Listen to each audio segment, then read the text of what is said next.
Hello, dear students. Very good day to everyone. How do you feel the Preseen? Preseen ഒക്കെ വന്നതിന് ശേഷം ഉള്ള നമ്മുടെ സെഷനാണ്. How do you feel the Preseen? എങ്ങനെയുണ്ട് Preseen കോണ്ടന്റ് വന്നിട്ട്? Preseenനെ പറ്റിയിട്ടുള്ള ഒരു ഒപ്പീനിയൻ പറഞ്ഞ ലൈക്ക് ഒരു out of 10 how do you rate? Out of 10 how do you rate? ഒന്ന് കമന്റ് ചെയ്യാമോ? നമ്മൾ കുറെ ക്വസ്റ്റ്യൻ പ്രാക്ടീസിലൂടെ കടന്നു പോയതാണ്. അപ്പൊ ആ ക്വസ്റ്റ്യൻ പ്രാക്ടീസിലൊക്കെ ചെയ്തതൊക്കെ വെച്ച് നോക്കുന്ന സമയത്ത് അന്നൊക്കെ ഉണ്ടായിരുന്ന Preseen വെച്ച് നോക്കുന്ന സമയത്ത് how do you feel the Preseen? 10 out of 10 means അത് വളരെ എളുപ്പമാണ്, ഓക്കെയാണ്. ഓക്കെ, വളരെ എളുപ്പമാണ്. 10 ഔട്ട് ഓഫ് 10. 10 2 ഔട്ട് ഓഫ് 10 എന്ന് പറയുമ്പോൾ അത് ഭയങ്കര ബുദ്ധിമുട്ടാണ്. ആ രീതിയിൽ ആ ഒരു സ്കെയിലിൽ ഒന്നൊന്ന് നമ്പേഴ്സ് ഒന്ന് ഇൻപുട്ട് ചെയ്ത് പോയിക്കേ. ജസ്റ്റ് ഒന്ന് അറിയാൻ വേണ്ടിയിട്ടാണ്. നിങ്ങൾ പ്രിസീൻ വായിച്ചതിന് ശേഷം നിങ്ങളുടെ ഒരു ഇൻപുട്ട് ഒന്ന് അറിയാൻ വേണ്ടിയിട്ടാണ്. 5 ഔട്ട് ഓഫ് 10 മീൻസ് ഇറ്റ്സ് ഒരു ആവറേജ്. ഓക്കെ, കുഴപ്പമില്ല, നോക്കാം. വിച്ച് മീൻസ് അല്ലെ, ഇറ്റ് ഈസി ഈസി എന്നുള്ളൊരു ലൈനിലേക്കാണ് കാര്യങ്ങൾ പോകുന്നത്. ഓക്കെ, സോ നമുക്ക് സെഷൻ സ്റ്റാർട്ട് ചെയ്യാം, സമയം കളയണ്ട. ഓക്കെ, സോ എന്റെ ഒരു ഒപ്പീനിയൻ ഞാൻ പറയാണ്. കഴിഞ്ഞൊരു 1 ഇയറിലെ പ്രിസീൻ സെഷൻസ്, അതായത് 4 സെഷൻസിൽ വന്ന പ്രിസീൻസ് എടുത്ത് നോക്കിക്കഴിഞ്ഞാൽ അതിൽ ഏറ്റവും ചാലഞ്ചിങ് ആയിട്ടുള്ള പ്രിസീൻ ആണ് നമ്മുടെ മുന്നിലുള്ളത്. ഇത് ലാസ്റ്റ് സെഷനിൽ പ്രിസീൻ വായിച്ചവർക്കറിയാം. Last session preseen was very easy, ഭയങ്കര സിമ്പിൾ ആണ്. There is not too much of information, അല്ലെ? നമുക്ക് ഒത്തിരി മഗപ്പ് ചെയ്യാനുള്ള ഇൻഫർമേഷനും കാര്യങ്ങളും ഒന്നും ഉണ്ടായിരുന്നില്ല. സോ അതൊക്കെ വെച്ച് നോക്കുന്ന പോയിന്റിൽ ദിസ് സെഷൻ പ്രിസീനസ് കുറച്ചുകൂടെ ഹാർഡാണ്. വളരെ ഹാർഡാണ് എന്ന് ഞാൻ പറയില്ല. Preseens which are much harder than this. ഇതിനെ പറ്റി ഞാൻ 1 ഇയർ ബാക്കിലുള്ള പ്രിസീനൊക്കെ കുറച്ചുകൂടെ ഹാർഡർ ആയിരുന്നു. ഞാൻ പറയുന്ന കഴിഞ്ഞ 4 സെഷൻ വെച്ച് നോക്കുമ്പോൾ ഇത് ഹാർഡറാണ്. ഓക്കെ, എല്ലാ പ്രിസീൻസ് വെച്ച് കമ്പയർ ചെയ്യുന്ന സമയത്ത് my comment is it's an average പ്രൊസീൻ. Not too easy, not too hard, but a bit inclined towards hard എന്നുള്ളതായിരിക്കും ഞാൻ പറയും. അപ്പൊ നിങ്ങൾ വായിച്ചപ്പോ അങ്ങനെ ഹാർഡായിട്ടൊന്നും തോന്നിയില്ല, അല്ലെങ്കിൽ അല്ലെ കാര്യങ്ങൾ വളരെ സിമ്പിൾ ആയിട്ട് പറഞ്ഞു പോകുന്നു, അത് നമുക്ക് വായിക്കുമ്പോൾ കാര്യങ്ങൾ മനസ്സിലാവുന്നുണ്ട് എന്നുള്ളത് കൊണ്ട് മാത്രം അല്ലെ പ്രിസീൻ അല്ലെങ്കിൽ എക്സാം എളുപ്പമാണ്. അപ്പം ഇതിൽ മനസ്സിലാക്കേണ്ട കാര്യം, ലാസ്റ്റ് സെഷനിൽ പ്രിസീൻ വളരെ എളുപ്പമാകുമ്പോൾ പ്രിസീൻ വായിച്ചിട്ടുള്ള എല്ലാവരുടെയും അണ്ടർസ്റ്റാൻഡിങ്ങും ഒരേപോലെ തന്നെയാണ്. ഓക്കെ, അപ്പൊ അവർ എക്സാമിന് നിങ്ങൾ കൊടുക്കുന്ന ഇൻപുട്ടും ഒരേപോലെ തന്നെയാണ്. എല്ലാവർക്കും നല്ല രീതിയിൽ എക്സാം ചെയ്യാൻ പറ്റും. ആ ഒരു സിനാരിയോയിലേക്കാണ് പോകുന്നത്. അഡീഷണൽ എക്സിബിറ്റ് കൂടെ വായിച്ച് മനസ്സിലാക്കിയത്. അപ്പൊ അതിന്റെ ഒരു റിഫ്ലക്ഷൻ ആണ് സാധാരണ ഞാൻ ചെയ്യാറുള്ള ഒരു അനലിറ്റിക്സ് പറയാണ്. പ്രിസീൻ എളുപ്പമാകുന്ന സെഷനിൽ പാസ് റേറ്റ് കുറച്ച് കുറവായിരിക്കും. പ്രിസീൻ ഹാർഡ് ആയിട്ടുള്ള സെഷൻസിലാണ് പാസ് റേറ്റ് എപ്പോഴും കൂടുതൽ.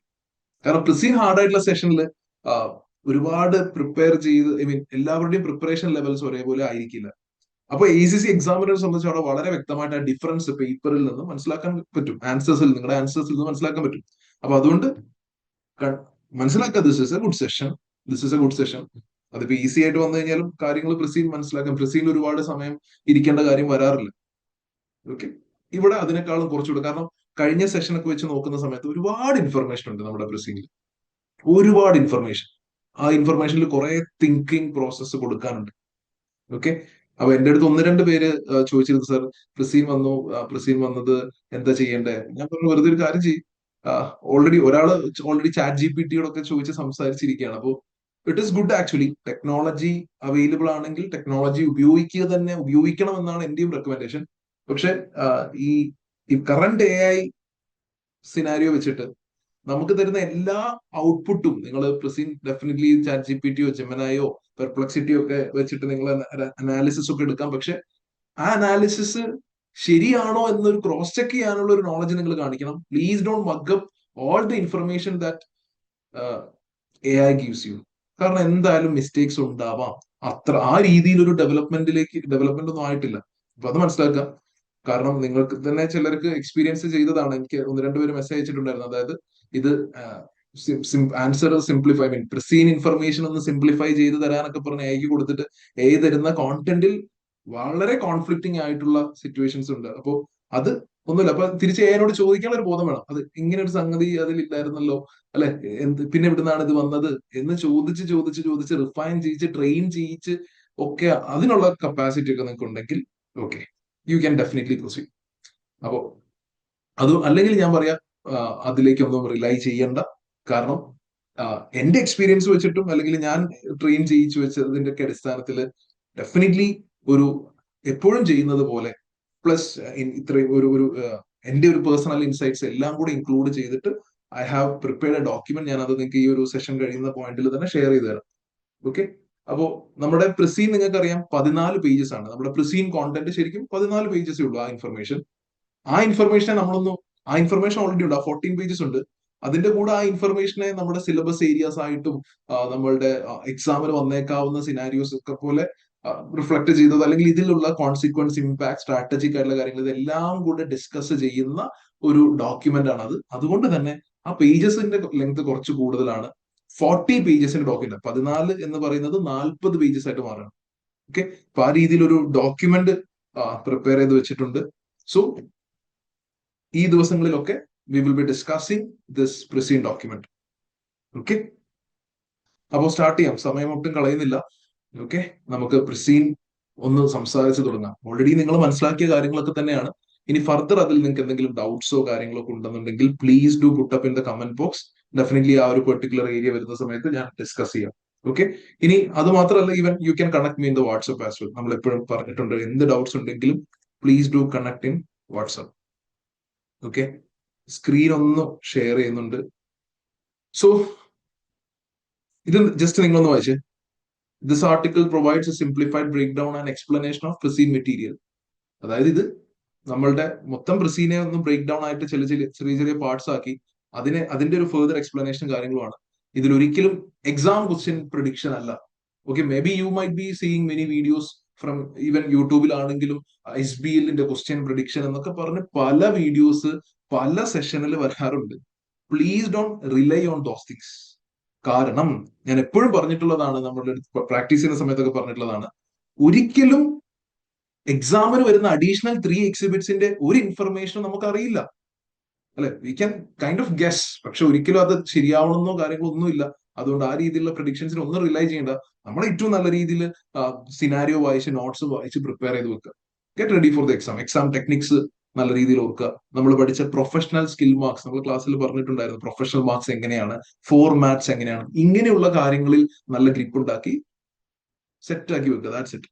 ഓക്കെ. അപ്പൊ അതല്ലാതെ ഒരുപാട് മകപ്പ് ചെയ്യാൻ നിൽക്കേണ്ട. Lot of other information. Okay. ഞാൻ എപ്പോഴും കാണാറുള്ള ഒരു ഡേഞ്ചർ കൂടെയാണത്, അതുകൊണ്ട് പറഞ്ഞതാണ്. ശരി, നമുക്കിപ്പോ സ്റ്റാർട്ട് ചെയ്യാം. Okay. So this is the preseen paragraph. Okay. നമുക്ക് ഇത്തവണ വന്നത് ഒരു meal kit industry. So Menu Craft is a meal kit business operating in the country of Thailand, which has a population of nearly 40 million people. 40 million people എന്ന് പറയുമ്പോൾ 4 കോടി ആളുകൾ ആണ് അല്ലെ. ഐലാൻഡ് എന്നതാണ് നമ്മുടെ കൺട്രി, മീൽ കിറ്റ് ആണ് business. MC was established 15 years ago and has since grown to become the second largest meal kit business operating in Thailand based on numbers and revenue. അപ്പൊ നിങ്ങൾ മനസ്സിലാക്കേണ്ട കാര്യം, നമ്മൾ ഈ പ്രിസീൻ വായിക്കുന്ന സമയത്ത് ഒരിക്കലും ഒരു തവണ വായിച്ചാൽ കിട്ടുന്ന നോളജ് ആയിരിക്കില്ല രണ്ടാം തവണ പ്രിസീനിലൂടെ പോകും. നിങ്ങൾക്ക് വേറെയും ഒരുപാട് അഡീഷണൽ കാര്യങ്ങൾ മനസ്സിലാക്കാൻ പറ്റും. ഇപ്പൊ ഇവിടെ തന്നെ ഇത് വായിക്കുമ്പോൾ MC എസ്റ്റാബ്ലിഷ് ചെയ്തിട്ട് 15 ഇയേഴ്സ് ആയി എന്ന് പറയുന്നത് മാത്രമേ ഇവിടെ ഇപ്പൊ ഇൻഫർമേഷൻ ഉള്ളൂ.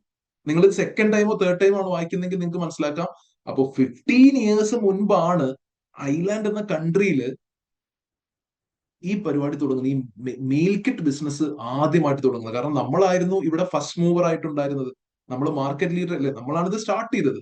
ആരാണ് നമ്മൾ? Menu craft. MC ആണ് ഇത് സ്റ്റാർട്ട് ചെയ്യുന്നത് ആദ്യമായിട്ട്. ഓക്കെ. അപ്പൊ 15 ഇയേഴ്സിലാണ് ഈ ഒരു ഇൻഡസ്ട്രിയുടെ കംപ്ലീറ്റ് ഗ്രോത്തും സംഭവിച്ചിട്ടുള്ളത്. ഓക്കെ. ആൻഡ് നമ്മൾ ആ ഫസ്റ്റ് മൂവർ അഡ്വാൻറ്റേജ് ഉണ്ടായിരുന്നെങ്കിലും ഇപ്പൊ നമ്മൾ സെക്കൻഡാ. എന്തുകൊണ്ടായിരുന്നു നമ്മൾ സെക്കൻഡ് ആയി പോയത്? എന്തുകൊണ്ടായിരിക്കും? റീസൺ പറഞ്ഞേ. പ്രിസീൻ വായിച്ച ആളുകളല്ലേ നിങ്ങൾ എല്ലാവരും. എന്തുകൊണ്ടാ സെക്കൻഡ് ആയി പോകാൻ കാരണം? എന്താ? അവിടെ ഫസ്റ്റ് വേറൊരാളുണ്ട്. ഇറ്റ് വാസ് ആരാ? ഫ്രഷി അല്ലെ. It was Freshy. ഒറ്റ മിനിറ്റ്. It was Freshy. അപ്പൊ ഫ്രഷി നമ്പർ 1 ആവാനുള്ള മെയിൻ റീസൺ, ഫ്രഷി കുറെ കൂടെ ബിഗ് പ്ലെയർ ആണ് അല്ലെ. നോട്ട് ഐലാൻഡിൽ മാത്രമുള്ള ഒരു പ്ലെയർ അല്ല. MC കറന്റ് ഐലാൻഡിൽ മാത്രമേ ഉള്ളൂ. ഓക്കെ. ഇനി മീൽ കിറ്റ് ഇൻഡസ്ട്രി നോക്കാം. Meal kit service is a convenient and time-saving solution to cook a healthy and nutritious homemade meal. This service delivers pre-proportioned ingredients and step-by-step recipe instructions directly to customers' home in a meal kit box. So basically, ഇങ്ങനെ ഒരു box ആണ്. Okay, ഇതില് ഫ്രൂട്ട്സും വെജിറ്റബിൾസും pre പ്രൊപ്പോർഷൻഡ് ingredients, അതായത് എല്ലാത്തിന്റെയും wait ഒക്കെ നോക്കി ഒരു പെർട്ടിക്കുലർ മീൽ ഉണ്ടാക്കുവാൻ വേണ്ടിയിട്ടുള്ള കോണ്ടന്റ്സ് എല്ലാം വെച്ച് അതിന്റെ കൂടെ റെസിപ്പി കാർഡും വെച്ച് കൊടുക്കുന്ന ഇത് ഇങ്ങനെയാണ് ഒരു ബോക്സ്. ഇതാണ് ഒരു മീൽ കിറ്റ് എന്ന് പറയുന്നത്. ഓക്കെ, ഇതിൽ പ്രത്യേകം ഓർത്തിരിക്കേണ്ട കാര്യം പ്രീ പ്രൊപ്പോർഷൻഡ് ഇൻഗ്രീഡിയൻസ് ആണ്, അതുകൊണ്ട് വേസ്റ്റേജോ കാര്യങ്ങളോ വരില്ല. അതേപോലെ റെസിപ്പി ഇൻസ്ട്രക്ഷൻസ് എല്ലാം ഉള്ളത് കൊണ്ട് അല്ലെ, പല റെസിപ്പീസ് ഉണ്ട്, അതിലേക്കൊക്കെ വരാം. ഇനി ഇവിടെ ബിസിനസ് ഓപ്പറേറ്റ് ചെയ്യുന്നത് സബ്സ്ക്രിപ്ഷൻ ബേസിസ് ആണ്. സബ്സ്ക്രിപ്ഷൻ ബേസിസ് ആണെന്ന് പറയുമ്പോൾ അവിടെ ഒരു അഡ്വാൻറ്റേജ് സൈഡ് എന്താന്ന് വെച്ച് കഴിഞ്ഞാൽ നമുക്കൊരു പ്രെഡിക്റ്റബിൾ റവന്യൂ ആണ്. എല്ലാ മന്തും ഇങ്ങനെ ഒരു മണി വരും, ബിക്കോസ് ഇത്ര കസ്റ്റമേഴ്സ് സബ്സ്ക്രൈബ് ചെയ്തിട്ടുണ്ട്. പ്രെഡിക്റ്റബിൾ റവന്യൂ എന്ന് പറയാം, പ്രെഡിക്റ്റബിൾ ആയിട്ടൊരു റവന്യൂ ഉണ്ടാക്കാൻ പറ്റുന്ന സിനാരിയോ ആണ്. ഓക്കെ, പിന്നെ മീൽ കിറ്റിൽ യൂഷ്വലി ഉണ്ടാവാറുള്ളത് ഇതൊക്കെയാണ്. Produce which need to be kept chilled, meat, dairy, fish പോലെയുള്ള ഐറ്റംസ് ചിൽഡ് ആയിട്ട് വെക്കണം എന്നുള്ളത് കൊണ്ട് ഒരു ചിൽ ബോക്സിലായിരിക്കും. ആ ചിൽ ബോക്സിൽ ഒരു ഐസ് പാക്ക് ഓൾറെഡി ഉണ്ട്. ഓക്കെ, അതുകൊണ്ട് അത് ഫ്രഷ് ആയിട്ട് വെക്കാം. Then second one, long life produce, pasta, rice പോലെയുള്ള എന്താ പറയാ ലോങ് ലൈഫ് ഉള്ള പ്രോഡക്ട്സ് അത് ടിൻ ചെയ്ത് വെക്കും. And then third one, fresh and short life product such fruits, vegetables and bread. Short life ആണ്, എക്സ്പയറി ഡേറ്റ് വളരെ പെട്ടെന്നാണ് ഇതിന്റെ. പിന്നെ ഇതിന്റെ കൂടെ ഒരു റെസിപ്പി കാർഡ് ഉണ്ടാവും. ഓക്കെ, അപ്പൊ ഇങ്ങനെ ഒരു കോണ്ടന്റ് ആണ്, ഇങ്ങനെ ഒരു കിറ്റ് ആണ്, ഇതാണ് നമ്മൾ ഡെലിവർ ചെയ്യുന്നത്. ഓക്കെ, അപ്പൊ ഇപ്പൊ സംസാരിച്ച കാര്യങ്ങളിൽ നിന്ന് മാത്രം നമ്മൾ കൺസിഡർ ചെയ്യേണ്ട കുറച്ച് കാര്യങ്ങൾ. MC ഏർലി മൂവർ ആണ്, നമ്മൾ ഓൾറെഡി പറഞ്ഞു അല്ലെ, നമ്മൾ മുന്നേ പറഞ്ഞിട്ടുണ്ട്. ബാക്കിയുള്ള ഇൻഫർമേഷൻ കൂടെ വായിച്ചു കഴിഞ്ഞാൽ നമ്മൾ മനസ്സിലാവും MC ഏർലി മൂവർ ആണ്. ഏർലി മൂവർ ആകുമ്പോൾ എന്തായാലും അതിന്റെ ഒരു അഡ്വാൻറ്റേജ് ഉണ്ടാവും. ഏത് ഇൻഡസ്ട്രി ആണെങ്കിലും പണ്ട് തൊട്ടേ ഉള്ളതാണ് എന്ന് പറയും പോലെ വരുന്ന ഒരു trust is different. Okay, convenience driven demand ആണ്. അതായത് ഈ ഒരു ഇൻഡസ്ട്രിയുടെ പ്രത്യേകത എന്താ വെച്ചാൽ ഇവിടെ ആളുകൾ ബിസി ആയി കഴിഞ്ഞാൽ ഇവിടെ നമ്മുടെ ആസ് എ ബിസിനസ് ഫ്ലറിഷ് ചെയ്യാനുള്ള സാധ്യത കൂടുതലാണ്. ആളുകൾ ബിസിയാണ്, ഒരു അർബൻ ലൈഫ് സ്റ്റൈൽ അല്ലെങ്കിൽ ബിസി ലൈഫ് സ്റ്റൈൽ ഒക്കെ ആയി കഴിഞ്ഞാൽ ആൾക്കാർക്ക് സമയമില്ലാത്തപ്പോഴാണ് അല്ലെ ആൾക്കാർ മീൽ കിട്ടുന്ന രീതിയിലൊക്കെ പ്രിഫർ ചെയ്ത് പോകുന്നത്. ഓക്കെ, എല്ലാവർക്കും സമയമൊക്കെ ഇഷ്ടം പോലെ ഉള്ള ഒരു സിനാരിയോ ആണ്, അല്ലെങ്കിൽ അങ്ങനെ ലൈഫ് സ്റ്റൈൽ ഫോളോ ചെയ്യുന്ന ഒരു കൺട്രി ആണെങ്കിൽ, അല്ലെങ്കിൽ അങ്ങനെ ഒരു മാർക്കറ്റ് ആണെങ്കിൽ അവിടെ ആളുകൾ ഷോപ്പിങ്ങിനൊക്കെ പോയി സമയമൊക്കെ എടുത്ത് സാധനങ്ങൾ മേടിച്ച് അല്ലെ, അങ്ങനത്തെ ഒരു ഇക്കണോമി ആണെങ്കിൽ അവിടെ ഒരിക്കലും മീൽ കിറ്റ് ഒരു നല്ല പ്രോഡക്റ്റ് ആയിട്ട് നമുക്ക് പറയാൻ കഴിയില്ല. ഓക്കെ, സോ ആ ഒരു കൺവീനിയൻസ് ബേസ് ചെയ്തിട്ടാണ് ഡിമാൻഡ് കൂടുന്നത് പറയുന്നത്. പിന്നെ ഇവിടെ ഡിഫറൻസിയേഷൻ ചലഞ്ചാണ് അടുത്ത് പറയുന്നത്. ഡിഫറൻസിയേഷൻ ചലഞ്ച് എന്ന് വെച്ച് കഴിഞ്ഞാൽ നമ്മളുടെ മീൽ കിറ്റ് ഉണ്ടാക്കാൻ ആർക്കും പറ്റും അല്ലെ, വളരെ ഈസി ആയിട്ട് ഇമിറ്റേറ്റ് ചെയ്യും. എന്താ, നിങ്ങൾ കുറച്ച് ഏതെങ്കിലും സൂപ്പർ മാർക്കറ്റിൽ പോകുന്നു, കുറച്ച് ഫ്രൂട്ട്സും കാര്യങ്ങളൊക്കെ എടുത്തു വെച്ചു, റെസിപ്പി കാർഡ് ഉണ്ടാക്കി ഞങ്ങൾ മീൽ കിറ്റ് സർവീസ് നടത്തുകയാണ് എന്ന് പറഞ്ഞ് നാളെ മാർക്കറ്റിലേക്ക് പുതിയൊരു എൻട്രന്റ് വരാൻ പ്രത്യേകിച്ച് ബാരിയേഴ്സ് ഒന്നും ഇല്ല എന്നാ പറയുന്നത്. ജസ്റ്റ് കുറച്ച് ഇൻഗ്രീഡിയൻസും റെസിപ്പി കാർഡും കൊടുത്താൽ പോരെ അല്ലെ. അപ്പൊ ഇത് ബാരിയേഴ്സ് ടു എൻട്രി അങ്ങനെ ചിന്തിക്കുമ്പോൾ ലോ ആണ്. നമ്മൾ പോട്ടേഴ്സ് ഫൈഫോസ് മോഡൽ പഠിച്ച സമയത്ത് ബാരിയേഴ്സ് ടു എൻട്രി എന്താന്നൊക്കെ വളരെ കൃത്യമായിട്ട് പഠിച്ചതാണ്. I hope you guys remember that. Okay, അപ്പൊ വളരെ എളുപ്പത്തിൽ ഇമിറ്റേറ്റ് ചെയ്യാൻ പറ്റും. ബാരിയേഴ്സ് ടു എൻട്രി വളരെ ലോ ആണ്. അപ്പൊ ഇവിടെ MC നിലനിൽക്കണമെങ്കിൽ ബ്രാൻഡ് ട്രസ്റ്റ് ഉണ്ടാക്കണം. MC എന്തുകൊണ്ട് MC, what makes MC special? Quality, supplier relationship, customer experience, ഇങ്ങനെയുള്ള കാര്യങ്ങൾ. ഓക്കെ, ഇനി അടുത്തത് ഫ്രഷ് ആൻഡ് ചിൽഡ് പ്രൊഡ്യൂസ്. ശരിയാണ്, നമ്മൾ ചിൽഡ് ബോക്സും ഐസ് പാക്കും ഒക്കെ അതിനുള്ളിൽ വെക്കുന്നൊക്കെ ഉണ്ടെങ്കിൽ പോലും ഒരു സ്ട്രോങ് ആയിട്ടുള്ള സപ്ലൈ ചെയിൻ സിസ്റ്റം, ഒരു ലോജിസ്റ്റിക് സിസ്റ്റം, അല്ലെങ്കിൽ ആ ലോജിസ്റ്റിക് സിസ്റ്റത്തിനുള്ളിൽ തന്നെ റെഫ്രിജറേഷൻ, ഇങ്ങനെയുള്ള കാര്യങ്ങളൊക്കെ എന്തായാലും ഉണ്ടാവണം. അല്ലെങ്കിൽ സാധനം അവിടെ എത്തുമ്പോഴേക്കും മോശമായി പോകാനുള്ള സാധ്യതയുണ്ട്. അപ്പോൾ അങ്ങനെ ഒരു ഇൻഫ്രാസ്ട്രക്ചർ സെറ്റപ്പ് ചെയ്യുന്നതിന് ഡെഫിനറ്റ്ലി ഹൈ കോസ്റ്റ് വരും. So you can say this could be said as a barrier to entry is not that easy അല്ലെ. ബാരിയർ ടു എൻട്രി, അതായത് കയറി വരാൻ വളരെ എളുപ്പമാണെന്ന് നമ്മൾ പറഞ്ഞു. അപ്പൊ ഇങ്ങനത്തെ കുറച്ച് കാര്യങ്ങൾ കൂടെ ഉള്ളത് കൊണ്ട് കയറി വരാൻ അത്ര എളുപ്പമല്ല. നമ്മളെപ്പോഴും ഡിസ്കഷൻ പോയിന്റ് സംസാരിക്കുമ്പോൾ നമ്മൾ പറയാറില്ലേ, ഞാനൊരു പോസിറ്റീവ് കാര്യങ്ങളൊക്കെ സംസാരിച്ചു, ഹൗഎവർ അതിന് കുറച്ച് അല്ലെ ഒരു അതർ സൈഡ് ഉണ്ടാവും, ഒരു മറ്റൊരു പെർസ്പെക്റ്റീവ് എപ്പോഴും ഉണ്ടാവാറുണ്ട്. ഓക്കെ, അപ്പൊ അതും നമുക്ക് അവിടെ മനസ്സിലാക്കി വെക്കുക. ദെൻ സബ്സ്ക്രിപ്ഷൻ മോഡൽ ആണെന്ന് പറഞ്ഞു, അതുകൊണ്ട് എന്താണ്, പ്രെഡിക്റ്റബിൾ ആണ്, റവന്യൂ പ്രെഡിക്റ്റബിൾ ആണ്. Okay, but also high customer churn risk. This term is already given in the preceding. Okay, ഞാൻ പറയുന്നത് നിങ്ങൾ ഏറ്റവും കൂടുതൽ ആൻസേഴ്സിൽ ഇൻപുട്ട് കൊടുക്കേണ്ടി വരുന്നതായിട്ടുള്ള ഒരു ടേം ആണ് ഈ ചേൺ എന്നുള്ളത്. എന്താ ചേണിന്റെ മീനിങ്? ചേൺ റിസ്ക് എന്ന് പറഞ്ഞാൽ ഇതാണ്, കസ്റ്റമേഴ്സ് കൻ ക്യാൻസൽ എനി ടൈം. നിങ്ങളൊരു OTT platform, for example Netflix നിങ്ങൾ സബ്സ്ക്രൈബ് ചെയ്ത് വെച്ചിട്ടുണ്ട്, ഇത് എപ്പോ വേണമെങ്കിലും നിങ്ങൾക്ക് ക്യാൻസൽ ചെയ്യാം അല്ലെ? അപ്പോ അതാണ് risk. Customers I mean subscription model ഉണ്ടെങ്കിൽ തീർച്ചയായിട്ടും റവന്യൂ പ്രെഡിക്റ്റബിൾ ആണ്, അതൊക്കെ ഉണ്ട്, very good, that is very good. പക്ഷെ at the same time subscription model ആയതുകൊണ്ട് ഇത് എപ്പോ വേണമെങ്കിലും ക്യാൻസൽ ഔട്ട് ചെയ്ത് പോകാം എന്നുള്ളൊരു സിനാരിയോ ആണ്. ഓക്കെ, ഇനി അടുത്ത market overview at the end of 2024. തൽക്കാലം ഞാൻ ഇതിനെ 24 എന്ന് തന്നെ വായിക്കുകയാണ്. എക്സാമിന് നമ്മൾ X4 എന്ന് തന്നെ എഴുതാവുള്ളൂ. The global meal kit industry was worth over $25 billion and is predicted to grow over to $75 billion in the next decade. അടുത്ത 10 വർഷം കൊണ്ട് over how much percentage of growth ആണ്? 300% ആണല്ലേ? അതെങ്ങനെയാ പെർസെന്റേജ് 300? 25 എന്നത് 100% ആയിട്ട് റെപ്രസെന്റ് ചെയ്യും. അപ്പോൾ 50 ബില്യൺ എന്ന് പറയുമ്പോൾ 200% ആയി. 75 ബില്യൺ വന്നു കഴിഞ്ഞാൽ 300% ആണ്. ഓക്കെ, അപ്പോ ഇങ്ങനെയാണത്. ആ പെർസെന്റേജ് മെഷേഴ്സ് ഒക്കെ നിങ്ങൾ ആൻസറിലേക്ക് കൊണ്ടുവരാൻ ശ്രമിക്കുക എപ്പോഴെങ്കിലും ആൻസർ ചെയ്യുന്ന സമയത്ത്. ഇനി കുറച്ച് ഹിസ്റ്ററി പറയാണ്. The first meal kit business was establish 17 years ago. നമ്മൾ സ്റ്റാർട്ട് ചെയ്തിട്ട് 15 വർഷമായുള്ളൂ എന്നത് ശരിയാണ്. That is the scenario of this particular country, island. അത് ഐലാൻഡിന്റെ കേസാണ്. ഫ്രഷി എന്ന് പറയുന്ന ടീം 17 years മുന്നേ സ്റ്റാർട്ട് ചെയ്തിട്ടുണ്ട് തൊട്ടടുത്ത കൺട്രിയിൽ, ഗാമ എന്ന കൺട്രിയിൽ. മേ ബി അവരുടെ സക്സസ് കണ്ടിട്ടായിരിക്കാം നമ്മൾ ഐലാൻഡിൽ സ്റ്റാർട്ട് ചെയ്തത്. പക്ഷെ ഐലാൻഡിൽ നമ്മൾ ഫസ്റ്റ് മൂവർ ആയിരുന്നു.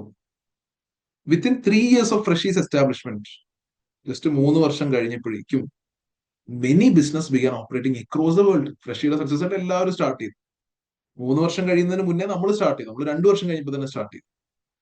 ഓക്കെ, ഇനി കുറെയൊക്കെ ഫ്രഷിയെ പോലെയുള്ള വേറെയും കുറെ ബിസിനസ്സുകൾ ഗ്ലോബൽ ആയിട്ട് ഓപ്പറേറ്റ് ചെയ്യാൻ തുടങ്ങി, മൾട്ടിപ്പിൾ കോണ്ടിനെന്റ്സ് കവർ ചെയ്തു. ഓക്കെ, ഇനി മീൽ കിറ്റ്സ് പോപ്പുലർ ആയത് ഒന്ന് കസ്റ്റമേഴ്സിന് കൊടുക്കുന്ന കൺവീനിയൻസ്, പിന്നെ അടുത്തത് റീസണബിൾ പ്രൈസ്. ഓക്കെ, അപ്പോ ഫിസിക്കലി ഷോപ്പിങ്ങിന് പോയിട്ട് സെപ്പറേറ്റ് ആയിട്ട് സാധനം നോക്കി മേടിക്കുമ്പോഴുള്ള ആ ഒരു ടൈം സ്പെൻഡ് ചെയ്യേണ്ട കാര്യമില്ല. അതിന്റെയൊക്കെ ഒരു ഓൾട്ടർനേറ്റീവ് ആയിട്ടാണ് ഈ മീൽ കിറ്റ് വരുന്നത്. അത് മാത്രമല്ല കസ്റ്റമറിനെ സംബന്ധിച്ച് ഫുഡ് വേസ്റ്റ് കുറയ്ക്കുന്ന ഒരു കാര്യമാണ്. കാരണം ഓരോ റെസിപ്പിക്കും അനുസരിച്ചുള്ള അല്ലെ ആ ഒരു പോർഷൻ ഇൻഗ്രീഡിയൻസ് മാത്രമേ നമ്മൾ മീൽ കിറ്റിൽ ഇൻക്ലൂഡ് ചെയ്യുന്നുള്ളൂ. ഓക്കെ, അപ്പോ ഫുഡ് വേസ്റ്റ് കുറവായിരിക്കും. ഓക്കെ, മറ്റേത് ഷോപ്പിങ്ങിനൊക്കെ പോയി കഴിഞ്ഞാൽ ഒരു മാസത്തിനുള്ളതൊക്കെ മേടിച്ചുകൊണ്ട് എന്നുള്ള രീതിയിലായിരിക്കും വരിക ചിലപ്പോൾ. ഓക്കെ, അതിൽ തന്നെ നമുക്ക് എത്രയാണ് എടുക്കേണ്ടതെന്ന് പലപ്പോഴും അറിയാതെ വന്നിട്ട് കൂടുതലാവും, കുറവാവും, പിന്നെ അത് വേസ്റ്റ് ആവും. ആ സിനാരിയോ ഒക്കെ ഉണ്ടാവാറുണ്ട് വീടുകളിൽ. So MC was the first meal kit establish in island. The country അല്ലെ വെൽ ഡെവലപ്ഡ് ഇക്കണോമിയാണ്. വെൽ ഡെവലപ്ഡ് ഇക്കണോമി ആണെന്നുള്ള കാര്യം ഓർക്കുക. വെൽ ഡെവലപ്ഡ് ഇക്കണോമി ആകുമ്പോൾ it is okay for people to spend എന്നുള്ളതാണ് അല്ലെ. ആളുകളുടെ കയ്യിൽ ഫണ്ട്സ് ഉണ്ട്. Okay, and nearly 75% of its population live and work in its urban towns and cities. എന്ന് വെച്ചാൽ മോസ്റ്റ്ലി അവരുടെ ലൈഫ് സ്റ്റൈൽ, 75% ആളുകളുടെ ലൈഫ് സ്റ്റൈലും ഇത് അത്രയും ഡെവലപ്ഡ് ആയിട്ടുള്ള ഒരു ഇക്കണോമി ആയതുകൊണ്ടാണ് ഇത്രയും ആളുകളുടെ, ഇത്രയും population, 75% of the population means 40 billion അല്ലെ. 40 മില്യൺ ആണ് ടോട്ടൽ പോപ്പുലേഷൻ. അതിന്റെ 75% എന്ന് പറയുമ്പോൾ 30 മില്യൺ ആളുകളും താമസിക്കുന്നത് ഈ പറയുന്ന സിറ്റീസിലാണ്. അപ്പൊ ബേസിക്കലി ഇവരുടെയൊക്കെ ലൈഫ് സ്റ്റൈൽ എന്ന് പറയുന്നത് നേരത്തെ പറഞ്ഞതുപോലെ ബിസി ലൈഫ് സ്റ്റൈൽ ആണ്. അപ്പൊ കൺവീനിയൻസിന് വേണ്ടി മീൽ കിറ്റ് സർവീസ് അവിടെ സക്സസ്ഫുൾ ആയി. That's it. Okay, so busy work and family lives and the desire to eat cook and easy to prepare home cook nutritious meals rather than takeaways or unhealthy convenience food has driven the. അങ്ങനെയാണ് meal kit ഇവിടെ successful ആവുന്നത്. Meal kit have proved to be particularly popular with young families, young professional families. ഇനി 4 business ആണ് mainly ഉള്ളത് ഐലാൻഡിൽ. Freshy is the only global business. ബാക്കി 3 പേര്, MC നമ്മളാണ്, food dropper, iMeals operate only in island. അപ്പൊ basically 4 players ആണ്. അതിൽ ഒരാൾ മാത്രം ഗ്ലോബൽ പ്ലെയർ ആണെന്ന് മനസ്സിലാക്കുക. ബാക്കി 3 പേരും നമ്മളെ പോലെ അല്ലെ. And apart from this, there are also several smaller meal kit business, either operate regionally or offer. അതായത് ഒരു ഐലാൻഡ് എന്നത് ഒരു കൺട്രിയുടെ കേസാണ്. ഒരു കൺട്രിയുടെ തന്നെ ഏതെങ്കിലും ഒരു ചെറിയ ജോഗ്രഫിയിൽ മാത്രം വർക്ക് ചെയ്യുന്ന സ്മോളർ മീൽ കിറ്റ് ബിസിനസ് ഉണ്ട്. അതേപോലെ bespoke service focused. For example ഞങ്ങൾ വെജിറ്റേറിയൻ ഡയറ്റ്സ് മാത്രമേ കൊടുക്കുന്നുള്ളൂ, അല്ലെങ്കിൽ നമ്മൾ ഫിറ്റ്നസ് ഡയറ്റ് മാത്രമേ ഡെലിവർ ചെയ്യത്തുള്ളൂ എന്ന രീതിയിൽ ആ കസ്റ്റമൈസ്ഡ് സർവീസ് ചെയ്യുന്ന, സ്പെസിഫിക് ഡയറ്ററി റിക്വയർമെന്റ്സിന്റെ അടിസ്ഥാനത്തിൽ കസ്റ്റമൈസ്ഡ് സർവീസ് ചെയ്യുന്ന, ബിസ്പോക്കിന്റെ മീനിങ് ഒക്കെ നമ്മൾ പഠിച്ചതാണ്. അല്ലെ? അങ്ങനെയുള്ള ബിസിനസ്സസ് ഉണ്ട്. ഫ്രഷിയാണ് നമ്മുടെ ഏറ്റവും largest competitor, which make us fall down to number 2. They entered the island market within 1 year of MC being established. MC establish ചെയ്ത് 1 വർഷം കഴിഞ്ഞിട്ട്, അതായത് അല്ലെ, അതായത് ഫ്രഷി ഗ്ലോബലി ഗാമയിലൊക്കെ എസ്റ്റാബ്ലിഷ് ചെയ്തു. ഗാമയിൽ എന്ന കൺട്രിയിൽ എസ്റ്റാബ്ലിഷ് ചെയ്തതിന് ശേഷം എക്സാക്ട്ലി 2 years കഴിഞ്ഞപ്പോഴാണ് നമ്മൾ സ്റ്റാർട്ട് ചെയ്തത്. നമ്മൾ സ്റ്റാർട്ട് ചെയ്ത് കഴിഞ്ഞാൽ 1 വർഷം കൂടെ കഴിഞ്ഞപ്പോൾ, അതായത് ഫ്രഷി സ്റ്റാർട്ട് ചെയ്ത് ഫ്രഷിയുടെ 3rd ഇയറിലാണ് ഐലാൻഡിലേക്ക് ഫ്രഷി വരുന്നത്. ഓക്കെ, അങ്ങനെയൊക്കെ ആണെങ്കിലും ഫ്രഷി അത്ര ഇന്റർനാഷണലി നോൺ ആയിട്ടുള്ള ബ്രാൻഡ് ആണെങ്കിലും എം സിക്ക് ഒരു കോമ്പറ്റേറ്റീവ് പൊസിഷൻ ഒക്കെ മെയിൻറ്റെയിൻ ചെയ്യാൻ പറ്റിയിട്ടുണ്ട്. ഓക്കെ, അപ്പൊ ഇനി ഇതിന്റെ ഫർദർ നമ്മുടെ മൈൻഡിലേക്ക് വരേണ്ട തോട്ട് ഇതാണ്: ഐലാൻഡ് എന്ന കൺട്രിയിൽ മാത്രമേ കറന്റ് എം സി ഉള്ളൂ. ഓക്കെ, ഫ്രഷി ഒക്കെ ഓൾറെഡി, ഫ്രഷിയും മറ്റും സിമിലർ ബിസിനസ്സും ഓൾറെഡി ഗ്ലോബലി ഓപ്പറേറ്റിംഗ് ആയതുകൊണ്ട് നമുക്ക് കുറച്ച് റിസോഴ്സസും കാര്യങ്ങളൊക്കെ ഉണ്ടെങ്കിൽ നമുക്ക് വേണമെങ്കിൽ എക്സ്പാൻഡ് ചെയ്യാം. എക്സാമിന് മേ ബി വന്നേക്കാവുന്ന, അല്ലെങ്കിൽ ഒരു പെർട്ടിക്കുലർ സിനാരിയോ, സ്ട്രാറ്റജിക് സിനാരിയോ എന്ന് പറയുന്നത് ചിലപ്പോൾ ഇതായിരിക്കാം. എം സിയുടെ മുന്നിൽ ഒരു ഓപ്പർച്യൂണിറ്റി വരികയാണ്, അടുത്ത കൺട്രി ഗാമ അല്ലെങ്കിൽ ആൽഫയോ ബീറ്റയോ മറ്റേതെങ്കിലും ഒരു കൺട്രിയിലേക്ക് നിങ്ങൾ എക്സ്പാൻഷൻ പ്ലാൻസിനെ പറ്റിയിട്ടായിരിക്കാം, എക്സ്പാൻഡ് ചെയ്യാൻ ഒരു ഓപ്പർച്യൂണിറ്റി വന്നിട്ടുണ്ട്. Are you accepting it or are you rejecting it? അപ്പോൾ സ്ട്രാറ്റജിക്കലി വരുന്ന അങ്ങനെയുള്ള ക്വസ്റ്റ്യൻസിന് ആൻസർ എങ്ങനെ ചെയ്യണമെന്ന് നമ്മൾ പഠിച്ചിട്ടുണ്ടായിരുന്നത് SFA ഫ്രെയിംവർക്ക് ആണ്. സ്യൂട്ടബിലിറ്റി, ഫീസിബിലിറ്റി, അക്സെപ്റ്റബിലിറ്റി എന്ന 3 ഹെഡിങ്സിന്റെ കീഴിലാണ് നമ്മൾ ഈ കാര്യങ്ങളൊക്കെ ഡിസ്കസ് ചെയ്യുക. അത് എങ്ങനെയായിരുന്നു ഡിസ്കസ് ചെയ്യേണ്ടത് എന്നുള്ളത് നമ്മൾ ക്ലാസ്സിൽ ഓൾറെഡി ഡിസ്കസ് ചെയ്തതാണ്. സോ ഞാൻ അതിലേക്ക് കിടക്കുന്നില്ല. ഓക്കെ, ആ രീതിയിലാണ് ചെയ്യേണ്ടത്. Plus along with that you can also use the information given in the scenario, which is financial factors ആയിക്കോട്ടെ, നോൺ ഫൈനാൻഷ്യൽ ഫാക്ടേഴ്സ് ആയിക്കോട്ടെ. Okay, then competitive threat. ഫ്രഷിക്ക് ഒരുപാട് റിസോഴ്സ് ഉണ്ട്. അത് മാർക്കറ്റിങ്ങിനായിക്കോട്ടെ, പ്രൈസിങ്ങിനായിക്കോട്ടെ, അല്ലെ, ഹ്യൂമൻ, ടെക്നിക്കൽ, എല്ലാ റിസോഴ്സ് വൈസും ഫ്രഷിക്ക് ഒരുപാട് റിസോഴ്സസ് ഉണ്ട്. എം സിക്ക് ഇവിടെ ഡിഫറൻഷിയേറ്റ് ചെയ്യാൻ പറ്റുന്നത് ഒരൊറ്റ മാർഗ്ഗമേ ഉള്ളൂ: നമ്മുടെ ലോക്കൽ ഐഡന്റിറ്റി. നമ്മൾ ഐലാൻഡുകാർക്ക് ഫുഡ് പ്രൊവൈഡ് ചെയ്യാൻ വേണ്ടി, to serve the local people of island എന്ന ഒരു ഐഡന്റിറ്റി, അല്ലെങ്കിൽ അതൊരു ആ രീതിയിൽ ഒരു കസ്റ്റമർ ലോയൽറ്റി ക്രിയേറ്റ് ചെയ്ത് ഡിഫറൻഷിയേറ്റർ ആവുക എന്നുള്ളത് മാത്രമാണ് ഇതിലെ ഗെയിം എം സിയെ സംബന്ധിച്ച്. അല്ലാതെ ഒരിക്കലും ഫ്രഷി ആയിട്ട് നമ്മൾ ഡയറക്ട്ലി റിസോഴ്സ് വൈസ് ഒന്നും കോമ്പീറ്റ് ചെയ്യാൻ പോയാൽ ആവില്ല. ദെൻ റിസ്ക് എന്താന്ന് വെച്ച് കഴിഞ്ഞാൽ എന്താണ്? ഇപ്പൊ നമ്മൾ ഓൾറെഡി വായിച്ചതിൽ നമ്മൾ മനസ്സിലാക്കിയ ഒരു റിസ്ക് ആണ്, ഏറ്റവും വലിയ റിസ്ക് കസ്റ്റമർ ചേൺ എന്ന റിസ്ക് ഉണ്ട്. കോമ്പറ്റീറ്റേഴ്സിന്റെ അടുത്തേക്ക് പോകാം, because there are only 4 players in the market. അല്ലെ, കുറച്ച് കഴിഞ്ഞാൽ നമ്മൾ മാർക്കറ്റ് ഷെയർ കാണും. മാർക്കറ്റ് ഷെയർ നോക്കുന്ന സമയത്ത് we understood that almost 89% of the market is only captured by these 4 players.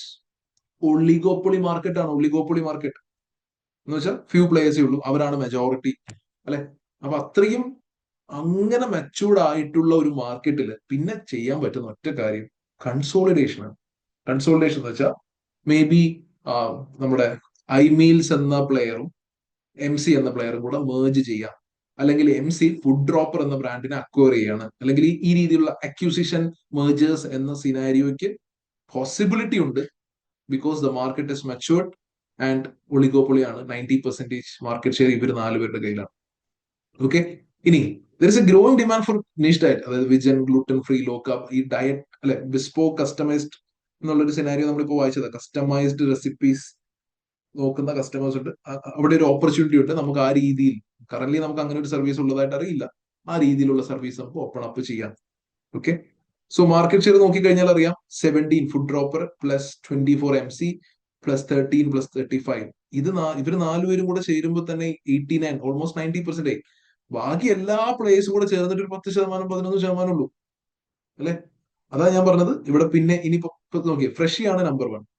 M C I മീൽസിനെ അക്വയർ ചെയ്തു എന്ന് വിചാരിക്കും. എം സി ഐ മീൽസിനെയോ അല്ലെങ്കിൽ ഫുഡ് ഡ്രോപ്പറോ ഇവർ ആരെ അക്വയർ ചെയ്താലോ, അല്ലെങ്കിൽ ഇവരൊരു മേജ് സംഭവിച്ചാലോ, ദേ ബിക്കം നമ്പർ 1. ഇപ്പോ നിങ്ങളൊന്ന് ആലോചിച്ചാൽ മതി. നമുക്ക് പെട്ടെന്ന് ഒരു റിലേറ്റ് ചെയ്യാൻ പറ്റുന്ന ഒരു എക്സാമ്പിൾ ആണ് ഈ ടെലികോം. ഇന്ത്യൻ ടെലികോം ഇൻഡസ്ട്രിയിൽ നോക്കിക്കഴിഞ്ഞാൽ there is Jio, Vodafone, Idea, BSNL, Airtel, ഇങ്ങനെ കുറച്ച് പ്ലേയേഴ്സേ ഉള്ളൂ. അല്ലെ, ഇപ്പൊ മാർക്കറ്റ് മെച്ചൂരിറ്റി അല്ലെങ്കിൽ ഒരു ഹെവി കോമ്പറ്റീഷൻ വരുന്ന ഫേസിൽ ജിയോ വന്നു, ഒരു ഫ്രീ ആയിട്ടൊരു റെവല്യൂഷൻ ഒക്കെ സൃഷ്ടിക്കുന്ന ഒരു പോയിന്റില് അവിടെ, അല്ലെ, വോഡാഫോൺ ഐഡിയ ചെയ്തത് എന്താ? മേജറാണ്. അത് ചെയ്യാനുള്ളൂ. എന്നിട്ട് അവരുടെ ആ ഒരു മാർക്കറ്റ് ഷെയർ പ്രൊട്ടക്ട് ചെയ്യുക, കുറച്ചുകൂടെ കോമ്പറ്റീറ്റീവ് അഡ്വാൻറ്റേജ് എടുക്കുക എന്നുള്ളത് സിമിലർ സിനാരിയോ ഇവിടെയും കാണുന്നുണ്ട്. ഓക്കെ, സോ എക്സാമിന് അങ്ങനെയുള്ള സിനാരിയോസ് ഉണ്ടാകാം എന്നേ പറയുന്നുള്ളൂ. Please don't expect that. Okay, so ഇനി അങ്ങനെ എന്തെങ്കിലും ഉണ്ടായാൽ വന്നോട്ടെ, നമുക്ക് അതിന്റെ സിനാരിയോ ഒക്കെ എപ്പോഴേ അറിയത്തുള്ളൂ, അടുത്ത കിട്ടുന്ന എക്സിബിറ്റ് വായിച്ചാൽ മാത്രമേ അറിയത്തുള്ളൂ. സോ ജസ്റ്റ് ഒരു എക്സാമ്പിൾ പറഞ്ഞതാണ്. ഓക്കെ, അപ്പൊ ഇതിൽ എങ്ങനെ മേജർ അക്യൂസിയേഷൻ വന്നു കഴിഞ്ഞാലും ഫ്രഷിയെ ഓവർടേക്ക് ചെയ്യാനുള്ള നമ്പേഴ്സ് ആകും എന്നുള്ളത് മനസ്സിലാക്കുക. നമ്പർ വണ്ണിലേക്ക് മൂവ് ഔട്ട് ചെയ്യുന്നുള്ളത് മനസ്സിലാക്കുക. ഇനി മീൽ കിറ്റിന്റെ കസ്റ്റമർ ഗ്രോത്ത് തന്നിട്ടുണ്ട് നമ്പേഴ്സിൽ. ഓക്കെ, 2024 ആയപ്പോഴേക്കും ഐലാൻഡിൽ മാത്രമാണ്, ഐലാൻഡിലെ കഥ മാത്രമാണ് 2 മില്യൺ പ്ലസ് കസ്റ്റമേഴ്സ്, 2 മില്യണിലധികം കസ്റ്റമേഴ്സ് ഐലാൻഡിൽ മാത്രമുണ്ട്. നമ്മുടെ കറന്റ് പോപ്പുലേഷൻ നിങ്ങൾക്കറിയാം അല്ലെ, 40 ആണെന്ന് പറയുന്നുണ്ട്. സോ 2/40 ചെയ്ത് കഴിഞ്ഞാൽ എത്ര കിട്ടി? 2/40 ചെയ്താൽ എത്ര കിട്ടി? കമന്റ് ചെയ്തേ. 2/40 എത്രയാ? ചെറിയ ചെറിയ നമ്പേഴ്സ് ഒക്കെ ഉണ്ടാവേ, തിയറി പേപ്പർ ആണെന്നൊക്കെ പറഞ്ഞാലും SBL ആണ്. ഓക്കെ, 5% അല്ലെ, 5% എന്ന് കമന്റ് വരുന്നു. അപ്പൊ ഈ 5% ആളുകൾ മാത്രമാണ് ഐലാൻഡിലുള്ള. നിങ്ങൾ ആലോചിക്കുക, ഐലാൻഡ് എന്ന ജോഗ്രഫിക്കൽ റീജിയണിലെ വെറും 5% ആളുകൾ മാത്രമാണ് കറന്റ്ലി മീൽ കിറ്റ് സർവീസസ് ഉപയോഗിക്കുന്നത്. പക്ഷെ ഇതിപ്പോ 5ലേക്ക് ഇപ്പൊ എത്തിയതേ ഉള്ളൂ. പണ്ട് അതിനും കുറവായിരുന്നു അല്ലെ, ഇതിങ്ങനെ കൂടി കൂടി 5ലേക്ക് എത്തിയതാണ്. Okay, good. So we can say the market is growing, the whole market is growing. And ഈ 5ല് നമുക്ക് വീണ്ടും പറയാം, ഈ 5 എന്ന് പറയുന്ന ടോട്ടൽ മാർക്കറ്റിന്റെ സിറ്റുവേഷൻ അല്ലേ. ഈ 5 × 24% ചെയ്ത് കഴിഞ്ഞാൽ 5 × 24% ആയിരിക്കും MC-യുടെ നമ്പേഴ്സ്. മനസ്സിലാവുന്നുണ്ടോ? Out of the 2 million customers in island, ഈ 2 മില്യന്റെ 24% ആയിരിക്കും MC-ക്കുള്ള കസ്റ്റമേഴ്സ് എന്ന് പറയാം. 2 മില്യന്റെ 24%. എത്രയത്? ഒന്ന് കമന്റ് ചെയ്ത്. 2 മില്യൺ എന്ന് പറയുന്നത് മനസ്സിലാക്കി, ഇത് ആക്ച്വലി 2 മില്യന്റെ മുകളിലേക്ക് പോയിട്ടുണ്ട്. 2100 എന്നൊക്കെ വേണമെങ്കിൽ പറയാം. പക്ഷെ തൽക്കാലം 2 മില്യന്റെ മുകളിലാണ് എന്നൊക്കെ പറഞ്ഞാൽ മതി. എത്ര നമ്പേഴ്സ് ഇടാം ഒന്ന് പറയോ? ഹലോ അല്ലെ, 480K അല്ലെങ്കിൽ അറൌണ്ട് 500,000 കസ്റ്റമേഴ്സ്, 500,000 കസ്റ്റമേഴ്സ് ആണ് ആർക്കുള്ളത്? MC-ക്കുള്ളത്. ഇത് വീണ്ടും ഒരു ഡാറ്റയായിട്ട് താഴെ തന്നിട്ടുണ്ട്. നമ്പർ ഓഫ് ആക്റ്റീവ് കസ്റ്റമേഴ്സ് എന്നൊരു KPI ഓൾറെഡി ഗിവൺ ആണ്. അവിടെയും 500,000 ആ. അപ്പൊ ഞാൻ പറഞ്ഞത് ആ നമ്പേഴ്സിലേക്ക് എത്തിയത് എങ്ങനെയാണ് എന്നുള്ളതും കൂടെ പറഞ്ഞു തരാൻ വേണ്ടിയിട്ട് പറഞ്ഞതാ. ഓക്കെ, ഇനി ഇപ്പൊ ആസ് ഓഫ് നൗ നമുക്ക് അറിഞ്ഞിരിക്കേണ്ട കാര്യങ്ങൾ, ഫ്രഷി ഭയങ്കര ഡോമിനന്റ് ആയിട്ട് നിൽക്കുകയാണ് because they have the largest share in the market. അതെങ്ങനെയാണ് അവർക്ക് ലാർജസ്റ്റ് ഷെയർ? അവർക്ക് അത്രയും റിസോഴ്സസ് ഉണ്ട്. പിന്നെ അവർ ബെനിഫിറ്റ് ചെയ്യുന്ന ഒരു മെയിൻ കാര്യമാണ് ഇക്കണോമീസ് ഓഫ് സ്കെയിൽ. ലോകത്ത് മുഴുവനും സർവീസ് ഡെലിവറി നടത്താനുള്ളതാണ്. അപ്പൊ അത്രയധികം പ്രൊഡക്ഷൻ അവർക്ക് നടത്തേണ്ടതായിട്ടുണ്ട്. അത്രയും പ്രൊഡക്ഷൻ നടത്തുമ്പോൾ എന്തായാലും ഇക്കണോമീസ് ഓഫ് സ്കെയിൽ ഉണ്ടാവും. Cost per unit will be low. Okay, the next one, MC-യെ നമുക്ക് വേണമെങ്കിൽ ലോക്കൽ ചാമ്പ്യൻ എന്ന് വിളിക്കാം. ഐലാൻഡിൽ ഫ്രഷി ഡോമിനന്റ് ആണെങ്കിൽ പോലും സെക്കൻഡ് റാങ്ക് വരുന്നത് നമുക്കാണ്. നമ്മളൊരു ലോക്കൽ ചാമ്പ്യൻ ആണ്. ഇവിടെ മാത്രം ഉണ്ടായിട്ടത് ഒരുപക്ഷെ നമ്മൾ ഫോളോ ചെയ്യുന്ന റെസിപ്പീസിന്റെ കൊണ്ടായിരിക്കാം, നമ്മൾ ആദ്യമായിട്ട് ഇവിടെ സ്റ്റാർട്ട് ചെയ്തത് കൊണ്ടായിരിക്കാം. ഓക്കെ, ദെൻ കോമ്പറ്റീറ്റീവ് ഇന്റൻസിറ്റി വളരെ വളരെ ഹൈ ആണ്. Heavy competition is going on in the market. നമ്മൾ ഓൾറെഡി സംസാരിച്ചതാണ്. ഇനി അപ്പൊ ഇങ്ങനെ ഒരു പോയിന്റിൽ ഇനി ഫർദർ നിങ്ങൾക്ക് ഗ്രോ ചെയ്യണമെങ്കിൽ റിട്ടൻഷൻ സ്ട്രാറ്റജി, നമ്മുടെ ടെലികോം ഇൻഡസ്ട്രി ചെയ്തുകൊണ്ടിരിക്കുന്നത് ഇത് തന്നെയാണ്. എങ്ങനെയെങ്കിലും ആളുകളെ റീറ്റെയിൻ ചെയ്യാൻ വേണ്ടി. ഇപ്പൊ what Airtel is doing, see Airtel Apple മ്യൂസിക്കിന്റെ, എയർടെൽ യൂസേഴ്സിനൊക്കെ ആപ്പിൾ മ്യൂസിക്കിന്റെ ഒരു ഇത് ഫ്രീ ആയിട്ട് കൊടുക്കുന്നു. അതേപോലെ പെർപ്ലെക്സിറ്റി എന്ന AI ടൂൾ, അത് സബ്സ്ക്രൈബ് ചെയ്ത് കഴിഞ്ഞാൽ ഓൾമോസ്റ്റ് അല്ലെ 10K പ്ലസ് കോസ്റ്റ് വരുന്ന ഒരു സാധനമാണെന്ന് അവർ പറയുന്നു. 17,000 കോസ്റ്റ് വരുന്ന സാധനം അത് ഫ്രീ ആയിട്ട് കൊടുക്കുന്നു. അപ്പോൾ ഇത് എയർടെൽ യൂസേഴ്സിന് കൊടുക്കുന്നത് റിട്ടൻഷൻ സ്ട്രാറ്റജിയാണ്. മനസ്സിലായി? അപ്പൊ ഇത്രയും കോമ്പറ്റീഷൻ നടക്കുന്ന ഒരു മാർക്കറ്റിൽ the only way that companies can survive is to have proper retention strategy. അപ്പൊ MC-യുടെ കേസിലും MC ഇനി ഫോക്കസ് ചെയ്യേണ്ടത് റിട്ടൻഷൻ സ്ട്രാറ്റജീസിലാണെന്ന് ഞാൻ പറയും. നിങ്ങൾ എക്സാമിന് ആൻസർ എഴുതുന്ന സമയത്ത് ഏറ്റവും കൂടുതൽ കസ്റ്റമർ ചേൺ ഉപയോഗിക്കുന്നതിന് അത്രയും തന്നെ ഇക്വലന്റ് ആയിട്ട് ഉപയോഗിക്കുന്ന മറ്റൊരു വേർഡാണ് ഈ റിട്ടൻഷൻ എന്നുള്ളത്. Okay, with overall industry expanding, even holding market share can means absolute growth in revenue. അതായത് ഇൻഡസ്ട്രി ഗ്രോയിങ് ആണെന്നുള്ളത് നമ്മൾ കണ്ടു. വീണ്ടും കൂടുതൽ കൂടുതൽ ആളുകൾ മീൽ കിറ്റ് സർവീസസ് ഐലാൻഡിൽ തന്നെ ഉപയോഗിക്കുന്ന നമ്പർ ഗ്രോത്ത് നമ്മൾ കണ്ടതാണ്. പ്രത്യേകിച്ച് ദ ഗ്ലോബൽ മാർക്കറ്റും ആ രീതിയിൽ തന്നെ ഗ്രോയിങ് ആണ്. അപ്പൊ ഇങ്ങനെയൊക്കെ ഉള്ളപ്പോ ജസ്റ്റ് 24% ഹോൾഡ് ചെയ്താൽ തന്നെ നമ്മളുടെ റവന്യൂ കൂടും. ഒന്ന് ആലോചിക്കുക നിങ്ങൾ, 2020 പ്രകാരം നമ്മൾ 1 മില്യൺ കസ്റ്റമേഴ്സിന്റെ അടുത്ത് എത്തിയിട്ടുണ്ടായിരുന്നു 2020 പ്രകാരം. അന്നും എനിക്ക് 24% ആയിരുന്നു എന്റെ ഷെയർ എങ്കിൽ ആ 1 മില്യണിന്റെ 24% ആളുകൾ നമ്മളെ പ്രിഫർ ചെയ്യുന്നുണ്ടായിരുന്നു. 4 ഇയേഴ്സ് കഴിഞ്ഞപ്പോൾ 2024 ആയപ്പോഴേക്കും 2 മില്യൺ ആൾക്കാർ കിടന്നപ്പോഴും അന്നും എന്റെ മാർക്കറ്റ് ഷെയർ 24% ആണെങ്കിൽ ഓട്ടോമാറ്റിക്കലി നമ്പേഴ്സ് കൂടിയില്ലേ. 1 മില്യന്റെ 24 എന്ന് പറയുന്നതും 2 മില്യന്റെ 24 എന്ന് പറയുന്നതും തമ്മിൽ വ്യത്യാസമുണ്ട്. 1 മില്യന്റെ 24 എന്ന് പറയുമ്പോൾ 240,000 ആണ്. 240,000 അത് മാറിയിട്ട് 2 മില്യന്റെ 24 എന്ന് പറയുമ്പോൾ 480,000 ആയി. മനസ്സിലാവുന്നുണ്ടോ? നേരെ ഡബിളായി. അപ്പോ ജസ്റ്റ് മാർക്കറ്റ് ഷെയർ കൂട്ടാൻ നിൽക്കണ്ട, അതാ പറയുന്നത്. മെനു ക്രാഫ്റ്റ് MC ഇനി മാർക്കറ്റ് ഷെയർ കൂട്ടാൻ ട്രൈ ചെയ്തില്ലെങ്കിലും നിങ്ങൾക്ക് ഇപ്പോഴുള്ള മാർക്കറ്റ് ഷെയർ ഹോൾഡ് ചെയ്യാൻ പറ്റിയാൽ തന്നെ നിങ്ങൾ സക്സസ്ഫുൾ ആണ് എന്ന രീതിയിൽ പറയാം. ഓക്കെ, സ്റ്റിൽ ഇത്രയും കോമ്പറ്റീഷൻ ഒക്കെ ഉള്ളത് കൊണ്ട് നമ്മൾ എന്തായാലും ഡിഫറൻഷിയേറ്റ് ചെയ്തുകൊണ്ടേയിരിക്കണം. MC must lean on quality, sustainability and local identity.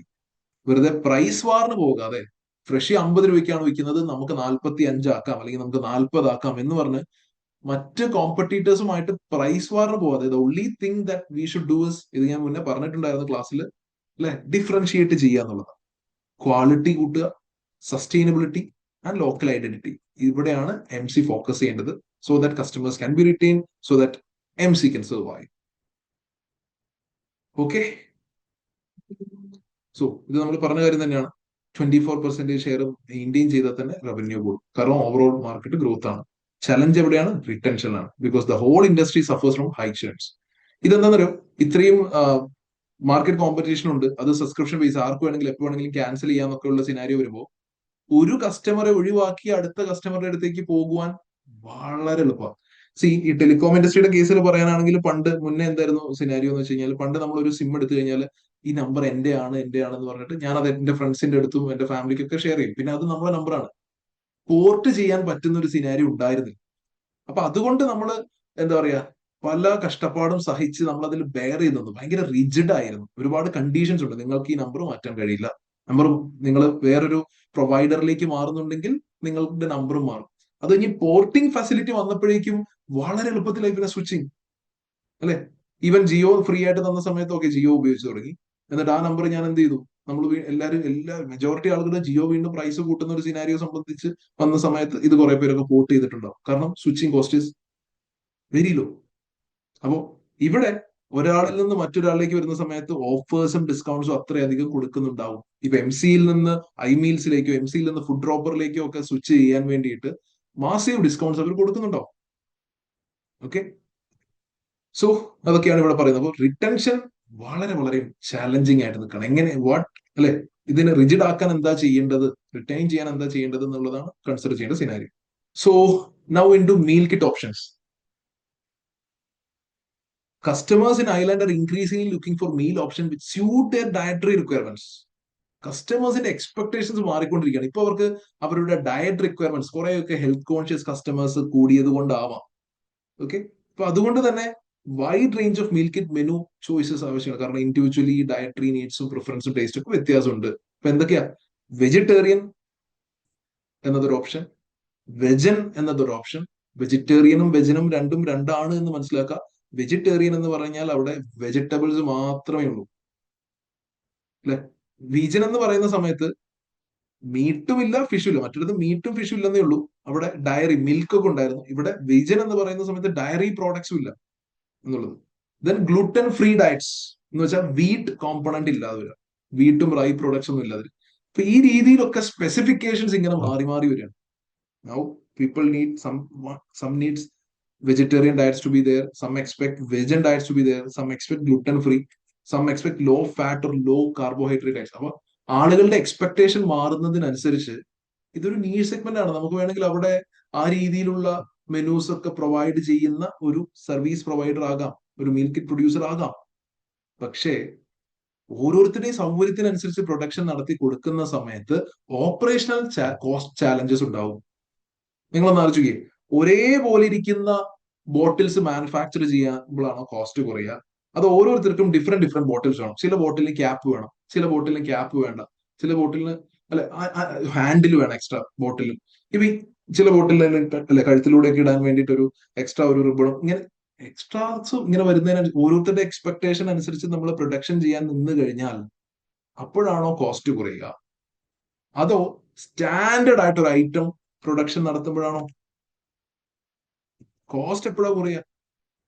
In general cost will be lower for standard products. അത് കോമൺ സെൻസ് ആണ് അല്ലെ? അപ്പോ നിങ്ങൾ സിനാരിയോ ഡിസ്കസ് ചെയ്യുന്ന സമയത്ത് എഴുതുക, ഒരുപക്ഷെ നമ്മള് നമ്മുടെ ഓപ്പറേഷണൽ കോസ്റ്റിന്റെ സിനാരിയോ എന്താന്നൊക്കെ നോക്കിയിട്ട് നമ്മൾ എങ്ങനെയാണ് നമ്മുടെ പ്രൊഡക്ഷൻ എന്നുള്ളത് നോക്കുക. നമ്മുടെ പ്രൊഡക്ഷനെ പറ്റിയിട്ട് വരുന്നുണ്ട്, ഇപ്പൊ നമ്മൾ വായിക്കാം. ഓക്കെ, സോ കസ്റ്റമർ എക്സ്പെക്ടേഷൻസിന്റെ കാര്യം പറയുന്നുണ്ട്. ഇങ്ങനെ പല കസ്റ്റമർ എക്സ്പെക്ടേഷൻ ആണ്. അപ്പൊ ഒരു മൊത്തത്തിലൊരു ഗ്ലോബൽ ഷിഫ്റ്റ് ആണ്, ഹെൽത്ത് ആൻഡ് വെൽനസിലേക്ക് ഒരു ഗ്ലോബൽ ഷിഫ്റ്റ്. ചിലപ്പോൾ നമുക്ക് ഒരു വെറുതെ ഒരു ഇൻഡസ്ട്രി സർവേ റിപ്പോർട്ട് ആയിരിക്കാൻ തന്നിട്ടുണ്ടാവുക.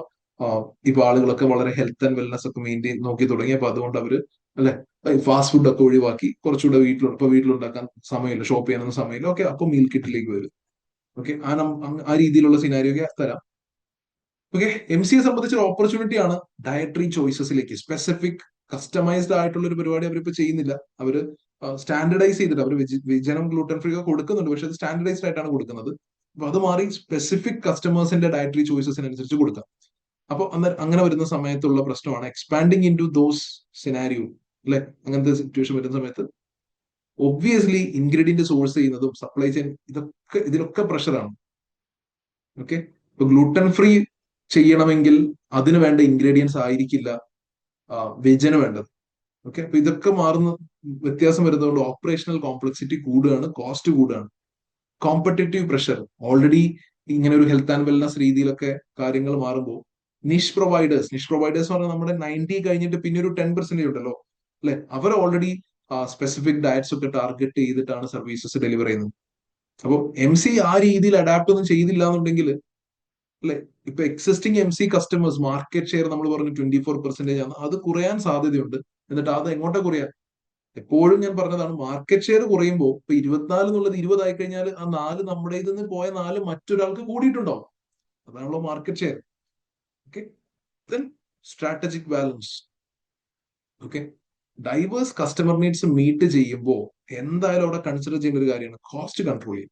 കാരണം നമ്മൾ എത്രത്തോളം വെറൈറ്റി മെനു നമുക്കുണ്ട് എന്ന് കാണിക്കുമ്പോൾ അറ്റ് ദ സെയിം ടൈം അത് പ്രോഫിറ്റബിലിറ്റി ഇമ്പാക്ട് ചെയ്യുന്ന ഒരു കാര്യമാണ്. ഓക്കെ, ഇനി നമ്മുടെ മീൽ കിറ്റ് സബ്സ്ക്രിപ്ഷൻ പ്രോസസ്സിലേക്ക് നോക്കാം.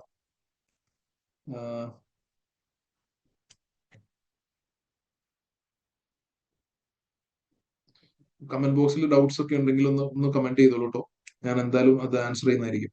ഓക്കെ,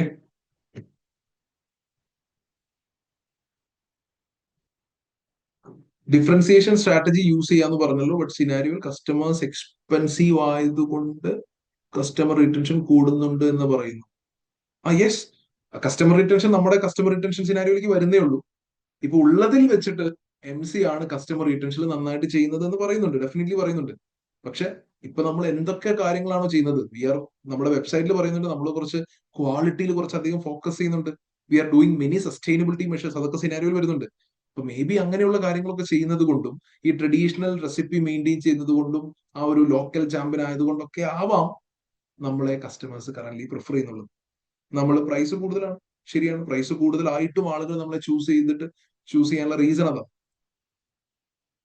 മനസ്സിലാവില്ലേ? ക്വാളിറ്റി കൂട്ടാൻ ശ്രമിക്കുമ്പോൾ എന്തായാലും പ്രൈസ് കൂടുമല്ലോ. അപ്പൊ നമ്മൾ പ്രൈസ് വാറിന് പോകുന്നില്ല. ഇപ്പൊ ഞാൻ പ്രൈസ് വാറിന് പോകും, ഞാൻ ഫ്രഷി ആയിട്ടോ അല്ലെങ്കിൽ മറ്റേതെങ്കിലും കോമ്പറ്റീറ്റേഴ്സുമായിട്ട് പ്രൈസ് വാറിന് പോവാണ്. നിങ്ങൾ 50 ഇട്ടോ ഞാൻ 45 ഇടും. അങ്ങനെ ഒരു വാറിന് പോയി കഴിഞ്ഞാൽ അവിടെ ഒരിക്കലും നമുക്ക് ക്വാളിറ്റി കൊടുക്കാൻ കഴിയില്ല. ക്വാളിറ്റി കൊടുക്കുമ്പോൾ എന്തായാലും പ്രൈസ് കൂടും. അപ്പൊ ശരിക്കും പറഞ്ഞാൽ നമ്മുടെ പ്രൈസ് കൂടുതലാണെന്നൊന്നും സിനാരിയോയില് ഐ മീൻ നമ്മുടെ കസ്റ്റമർ ചെയ്യേണ്ട കാര്യം പറയുന്നുണ്ട്. നമ്മുടെ പ്രൈസ് ആക്ച്വലി കൂടുതലാണ്, മനസ്സിലാക്കിക്കോളൂ. നമ്മുടെ പ്രൈസ് കൂടുതലാണ്, നമ്മുടെ പ്രോഡക്ട്സ് കുറച്ച് എക്സ്പെൻസീവ് ആണ്. പക്ഷെ എക്സ്പെൻസീവ് ആയിട്ട് പോലും കസ്റ്റമർ ചേൺ ഉണ്ട്, എല്ലാവരെയും പോലെ കസ്റ്റമർ ചേൺ ഉണ്ട്. പക്ഷെ still better than my competitors, I am doing better എന്നുള്ള ഒരു സിനാരിയോ പറയുന്നത്. ബാക്കിയുള്ളവരെക്കാളും ബെറ്റർ സിറ്റുവേഷനിലാണ്. ഓക്കെ, ശരി, അത് തന്നെയല്ലേ ഉദ്ദേശം. ഒന്ന് കമന്റ് ചെയ്യണേ, ഞാനിപ്പോ സംസാരിച്ച കാര്യം തന്നെയല്ലേ ഒന്ന് പറയണം. ഓക്കെ, ഇനി നമുക്ക് മീൽ കിറ്റിന്റെ നമ്മുടെ സബ്സ്ക്രിപ്ഷൻ പ്രൊസീജിയേഴ്സ് എങ്ങനെയാന്ന് നോക്കാം. നമ്മൾ നോർമലി ഒരു OTT പ്ലാറ്റ്ഫോമിലൊക്കെ സബ്സ്ക്രൈബ് ചെയ്യുന്നത് പോലെ there is A business app ഉണ്ട്, അല്ലെങ്കിൽ ഒരു വെബ്സൈറ്റ് ഉണ്ട്. അപ്പൊ ടെക്നോളജിയിൽ അത്യാവശ്യം ഫോർവേഡ് ആണ് നമ്മളെന്ന് മനസ്സിലാക്കുക. We do have A mobile app, we do have A website എന്ന് പറയുമ്പോൾ സൈബർ സെക്യൂരിറ്റി ഇഷ്യൂസ് ഒക്കെ അവിടെ ക്വസ്റ്റ്യൻ സിനാരിയോയിൽ വന്നേക്കാം അല്ലെ. ഒരു മൊബൈൽ ആപ്പ് ഉണ്ട്, വെബ്സൈറ്റ് ഉണ്ട്, ഓക്കെ, നിങ്ങൾ ഹാക്കേഴ്സിന്റെ അടുത്ത് എക്സ്പോസ്ഡ് ആണ് എന്ന സിനാരിയോ അവിടെ വരാം. അങ്ങനെ ഒരു സിനാരിയോ കുക്ക് ചെയ്യാൻ സാധ്യതയുണ്ട്. നോക്കാം. ഇനി സബ്സ്ക്രിപ്ഷൻ പ്രോസസ് സൈസിലായിക്കോട്ടെ, ടൈപ്പിലായിക്കോട്ടെ, ഫ്രീക്വൻസിയിലൊക്കെ ലാർജ് രീതിയിലുള്ള ഫ്ലെക്സിബിലിറ്റി കൊടുക്കുന്നുണ്ടെന്ന് നോക്കാം. സ്റ്റേജ് നമ്പർ 1, നമ്മളൊരു അക്കൗണ്ട് സെറ്റപ്പ് ചെയ്യാം. We have to enter our personal details. So personal ഡീറ്റെയിൽസും പേയ്മെന്റ് ഡീറ്റെയിൽസും അഡ്രസ്സും ഒക്കെ എക്സ്പോസ്ഡ് ആകാൻ സെക്യൂരിറ്റി ത്രെഡ്സും കാര്യങ്ങളൊക്കെ ഉണ്ടാവാം കേട്ടോ, മനസ്സിലാക്കും. നോർമലി പോലെ നമ്മളൊരു മൊബൈൽ ആപ്പിൽ ഒരു അക്കൗണ്ട് ക്രിയേറ്റ് ചെയ്യുന്നത് പോലെ ഏതെങ്കിലും ഒരു സോഷ്യൽ മീഡിയയിലോ അല്ലെങ്കിൽ നമ്മുടെ OTT പ്ലാറ്റ്ഫോമിലൊക്കെ ഒരു അക്കൗണ്ട് ക്രിയേറ്റ് ചെയ്യുന്ന പോലെ അത് തന്നെയാണ് നോർമൽ അക്കൗണ്ട് ക്രിയേഷൻ ആണ് സ്റ്റേജ് 1. സ്റ്റേജ് 2 നമ്മുടെ സബ്സ്ക്രിപ്ഷൻ പ്രിഫറൻസ് കൊടുക്കും. ഓക്കെ, മീൽ കിറ്റിന്റെ പോർഷൻ നോർമലി 1, 2 or 4 3 ഓപ്ഷനേ ഉള്ളൂ. ഒന്നെങ്കിൽ 1 പോർഷൻ എന്ന് പറയുന്ന ഒരാൾക്കുള്ളതാണ്, 1 person per meal. ഓക്കെ, ഞാൻ ഒരാൾ മാത്രമേ ഉള്ളെങ്കിൽ 1 എന്നൊരു ഓപ്ഷൻ ആയിരിക്കും കൊടുക്കുക. കപ്പിൾസ് ആണെങ്കിൽ 2 ആയിരിക്കും കൊടുക്കുക. ഫാമിലി ആണെങ്കിൽ ഒരുപക്ഷെ 4 ആയിരിക്കും കൊടുക്കുക. 4 പോർഷൻ എന്നുള്ളതാണ്. അപ്പൊ ഈ പോർഷൻ നമ്മൾ ചൂസ് ചെയ്യാം. എനിക്ക് 4 പോർഷൻ ആണ് വേണ്ടത്. നെക്സ്റ്റ് 1, 4 പോർഷൻ എന്താ വേണ്ടത്? മീറ്റ് ആണോ, വെജിറ്റേറിയൻ ആണോ, വിജൻ ആണോ, ഗ്ലൂട്ടൻ ഫ്രീ ആണോ? ഓക്കെ, എനിക്ക് മീറ്റ് ആണ് വേണ്ടത്, അല്ലെങ്കിൽ അത് കൊടുക്കുക, ഒരു ഓപ്ഷൻ കൊടുക്കുക. Third 1, meal kit recipes. നമ്മൾ recipes normally 2, 3 or 4 recipes per meal kit delivery. ഞാൻ മുന്നേ പറഞ്ഞിട്ടുണ്ടായിരുന്നു, നമ്മളുടെ മീൽ കിറ്റ് വരുന്ന സമയത്ത് അതിലൊരു റെസിപ്പി കാർഡ് ഉണ്ടാവില്ലേ? അപ്പൊ സാധാരണഗതിയിൽ നമ്മൾ പെട്ടെന്ന് വായിച്ചു പോകുന്ന സമയത്ത് ഓക്കെ റെസിപ്പി കാർഡ് വന്നു, ഈ റെസിപ്പി കാർഡിൽ ഒറ്റൊരു ഐറ്റം ഉണ്ടാക്കുന്നത് എങ്ങനെയാണ് എന്ന സിനാരിയോ മാത്രമായിരിക്കും നമ്മൾ പെട്ടെന്ന് ചിന്തിച്ചിട്ടുണ്ടാവുക. പക്ഷെ മനസ്സിലാക്കുക, റെസിപ്പി കാർഡിൽ ഈ ഐറ്റംസ് ഒക്കെ വെച്ചിട്ട് we can make this product അല്ലെ, ഇങ്ങനെ ഒരു ഡിന്നർ ഉണ്ടാക്കാം. ഓർ എൽസ് നിങ്ങൾക്ക് മറ്റൊരു ഡിന്നർ ഓപ്ഷൻ പോവാം ഇതേ ഐറ്റംസ് ഉപയോഗിച്ച്. ഓർ എൽസ് ഓക്കെ, ആ രീതിയിൽ ഡിഫറെന്റ് റെസിപ്പീസ് സെയിം റെസിപ്പി കാർഡിൽ കൊടുത്തിട്ടുണ്ട് എന്ന സിനാരിയോയിലാണ് അവർ പറയുന്നത്. അപ്പൊ അതുകൊണ്ടാണ് എത്ര റെസിപ്പീസ് ആണ് ചൂസ് ചെയ്യാന്ന് പറയുന്നുണ്ട്. Normally 2, 3 or 4 recipes per meal kit delivery. Okay, അപ്പോൾ അതിനനുസരിച്ച് പ്രൈസ് മാറും. 2 റെസിപ്പി ഉള്ളെങ്കിൽ ചിലപ്പോൾ ചില ഇൻഗ്രീഡിയൻസ് ഒക്കെ കട്ട് ഡൗൺ ചെയ്താൽ പറ്റിയേക്കും. Next item, meal kit delivery frequency 1 per week, 1 every 2 weeks, 1 per month. Okay, അതായത് ആഴ്ചയിൽ ഒരു ദിവസം ഡെലിവറി ഉണ്ട്, അതാണ് ഏറ്റവും ഷോർട്ടസ്റ്റ്. ആഴ്ചയിൽ ഒരു ദിവസം നമ്മൾ വരും. ദെൻ 1 every 2 weeks എന്ന് വെച്ചാൽ 2 weeks കൂടുമ്പോൾ ഒരു തവണ വരത്തുള്ളൂ. 2 weeks കൂടുമ്പോൾ ഒരു തവണ വരും. ഇപ്പൊ ഒരു മാസത്തിൽ 2 തവണ വരത്തുള്ളൂ. ആ രീതിയിലാണ് മീൽ കിറ്റ് വരുന്നത്. അത്ര അധികമായിട്ടാണ്. ഷോപ്പിങ്ങിന് പോകണ്ട എന്നുള്ളതാണ് അല്ലെ ഒരു ബെനിഫിറ്റ്. 1 per month, മാസത്തിൽ ഒരിക്കലും ഇങ്ങനെ ഒരു മീൽ കിറ്റും റെസിപ്പിയും സാധനങ്ങളെല്ലാം കൂടെ ആയിട്ട് വരും. റെസിപ്പിയൊക്കെ പല റെസിപ്പീസ് ഉണ്ടാവും. ഓക്കെ, ആ രീതിയിൽ. അപ്പൊ ഇങ്ങനെ 3 ഓപ്ഷനേ ഉള്ളൂ മീൽ കിറ്റ് വരുന്നത്. ഓക്കെ, സോ സ്റ്റേജ് 2 നമ്മൾ ഇതെല്ലാം ഫൈനലൈസ് ചെയ്ത് കഴിഞ്ഞാൽ അതിന് അനുസരിച്ച് പേയ്മെന്റ്സും കാര്യങ്ങളൊക്കെ വ്യത്യാസം ഉണ്ടാവും. സ്റ്റേജ് 3 കൺഫർമേഷൻ ആണ്. അറ്റ്ലീസ്റ്റ് 48 hours, ഇത് വളരെ ഇമ്പോർട്ടന്റ് ആണ്, ശ്രദ്ധിക്കുക. 48 hours before the required delivery date. Okay, നമ്മൾക്ക് എന്നാണോ ഈ മീൽ കിറ്റ് വരാൻ ഞാൻ ആഗ്രഹിക്കുന്നത് അതിന്റെ 2 days മുന്നേ, എക്സാക്ട് 2 days മുന്നേ എങ്കിലും നമ്മൾ കൺഫർമേഷനോ ക്യാൻസലേഷനോ പറഞ്ഞിട്ടുണ്ടാവണം. ഓക്കെ, അങ്ങനെ ഒരു കണ്ടീഷൻ പറയുന്നുണ്ട്. That stage 3. ഇവിടെ കൺസിഡർ ചെയ്യേണ്ട കാര്യങ്ങൾ, കസ്റ്റമേഴ്സിന് ഭയങ്കര ഫ്ലെക്സിബിലിറ്റി കൊടുക്കുന്നുണ്ട്. എന്താ, പോർഷൻ സൈസും റെസിപ്പി നമ്പേഴ്സും അതേപോലെ ഡയറ്റ് എന്താണ്, വെജൻ ആണോ ഗ്ലൂട്ടൻ ഫ്രീ ആണോ, ഇങ്ങനെ ഇതൊക്കെ നമുക്ക് സെലക്ട് ചെയ്യാൻ പറ്റുന്നുണ്ട്. അപ്പൊ ഒബ്വിയസ്ലി അത് അട്രാക്റ്റീവ് ആയിട്ടുള്ള ഒരു കാര്യമാണ്. This kind of support customer acquisition. Okay, ഇനി അടുത്ത് low switching barriers. Customers can confirm or cancel orders up to 48 hours before delivery and suspend or end subscriptions anytime. While this convenience is appealing, it also increases churn and make it harder for MC to predict long term. നമ്മൾ നേരത്തെ പറഞ്ഞ കാര്യമാണ്, subscription basis ആയതുകൊണ്ട് even though I'm getting a predictable revenue ഉണ്ടെങ്കിലും at the same time എന്തുണ്ട്, എനിക്ക് എപ്പോ വേണമെങ്കിലും സബ്സ്ക്രിപ്ഷൻ ക്യാൻസൽ ചെയ്യും. ഞാനിപ്പോ ഉപയോഗിച്ചുകൊണ്ടിരിക്കുകയാണ്, ഓക്കെ ഈ മന്ത് ഞാൻ അങ്ങ് ക്യാൻസൽ ചെയ്തു, ഈ മന്ത് എക്സാം ആണ്, ഞാൻ എന്റെ OTT പ്ലാറ്റ്ഫോം സബ്സ്ക്രിപ്ഷൻ ക്യാൻസൽ ചെയ്യാറില്ല നിങ്ങൾ എന്ന് പറയുന്നത് പോലെ നിങ്ങൾക്ക് ഇത് എപ്പോ വേണമെങ്കിലും ക്യാൻസൽ ചെയ്യാം എന്നൊരു സിനാരിയോ ഉണ്ട്. Low switching barriers, easy to switch to competitors. Okay, അപ്പോൾ അങ്ങനെ ക്യാൻസൽ ചെയ്യും എന്നുള്ളത് റവന്യൂ സ്റ്റെബിലിറ്റിയെ ബാധിക്കുന്ന കാര്യം. ഓക്കെ, അപ്പൊ ക്യാൻസൽ ചെയ്യാതിരിക്കാൻ എന്ത് ചെയ്യണം? ഓക്കെ, ഒന്ന് രണ്ട് കാര്യങ്ങളാണ്. ഒന്ന് മാർക്കറ്റിംഗ് ചെയ്യാൻ, പിന്നെ കസ്റ്റമർ എൻഗേജ്മെന്റ് നടത്താം to keep up the volumes. കസ്റ്റമേഴ്സുമായിട്ട് കണ്ടിന്യൂസ്ലി എൻഗേജ് ചെയ്തുകൊണ്ടേയിരിക്കുക. ഓക്കെ, ദെൻ ഓപ്പറേഷണൽ എൻഗേജ് ചെയ്യാന്ന് ഉദ്ദേശിച്ചത് അവരുമായിട്ട് കമ്മ്യൂണിക്കേഷൻ എന്നുള്ളത് കാര്യങ്ങളൊക്കെയാണോ. Operational planning challenges, short notice period create complexity in forecasting demand. അതായത് നിങ്ങൾ നമ്മൾ ഒരു 24 hours, സോറി 48 hours മുന്നേ നമ്മൾ കൺഫർമേഷൻ പറഞ്ഞതിന് ശേഷമാണ് ഈ പറയുന്ന കംപ്ലീറ്റ് നമ്മുടെ ഡെലിവറി വരെയുള്ള കംപ്ലീറ്റ് കാര്യങ്ങൾ നടക്കുന്നതിന് ശേഷമാണ്.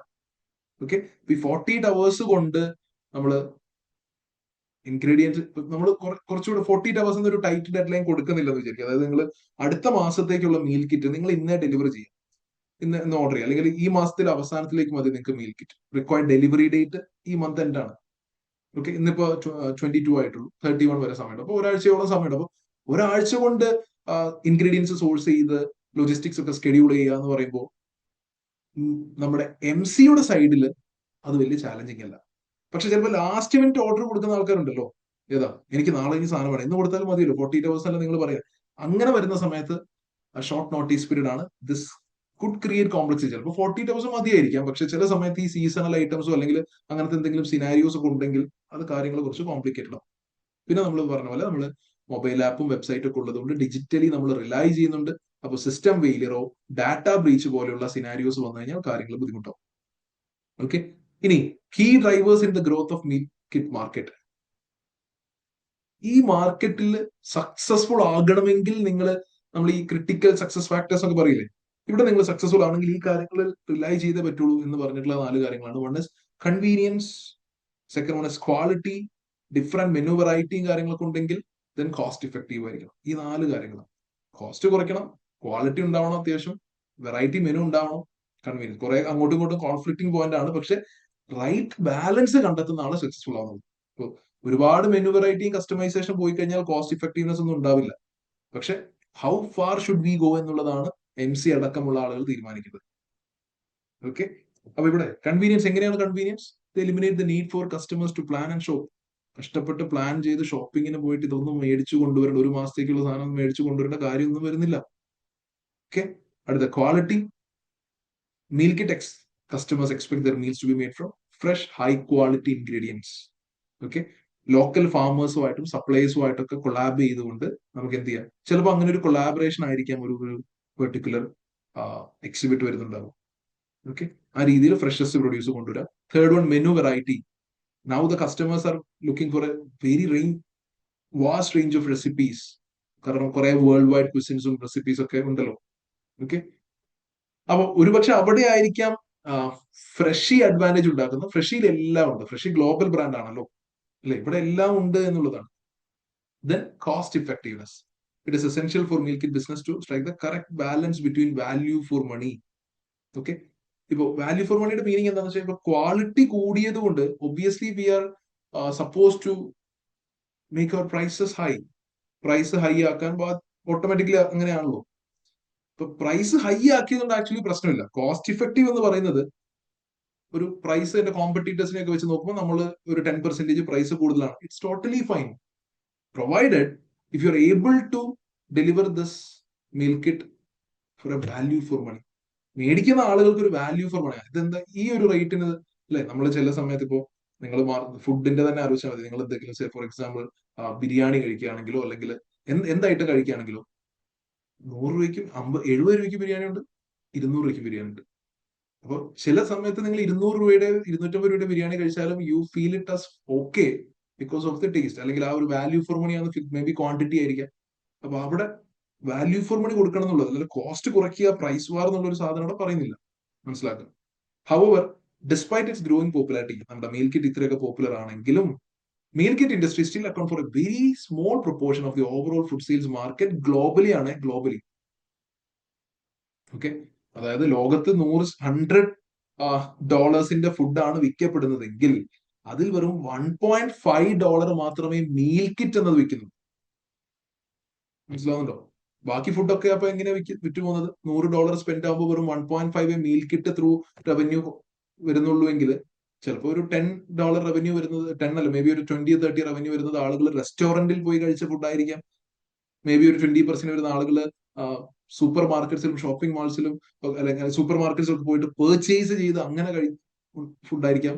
പിന്നെ കുറച്ച് അങ്ങോട്ട് പോകുന്ന സമയത്ത് നമ്മൾ മറ്റേ ഹീറ്റ് ആൻഡ് ഈറ്റ് ജസ്റ്റ് ചൂടാക്കി കഴിക്കുന്ന സിനാരിയോ ആയിരിക്കാം. ഓക്കെ, അപ്പൊ ഇങ്ങനെ ഫുഡിന്റെ സ്പെൻഡിന്റെ കാര്യമാണ് പറയുന്നത്.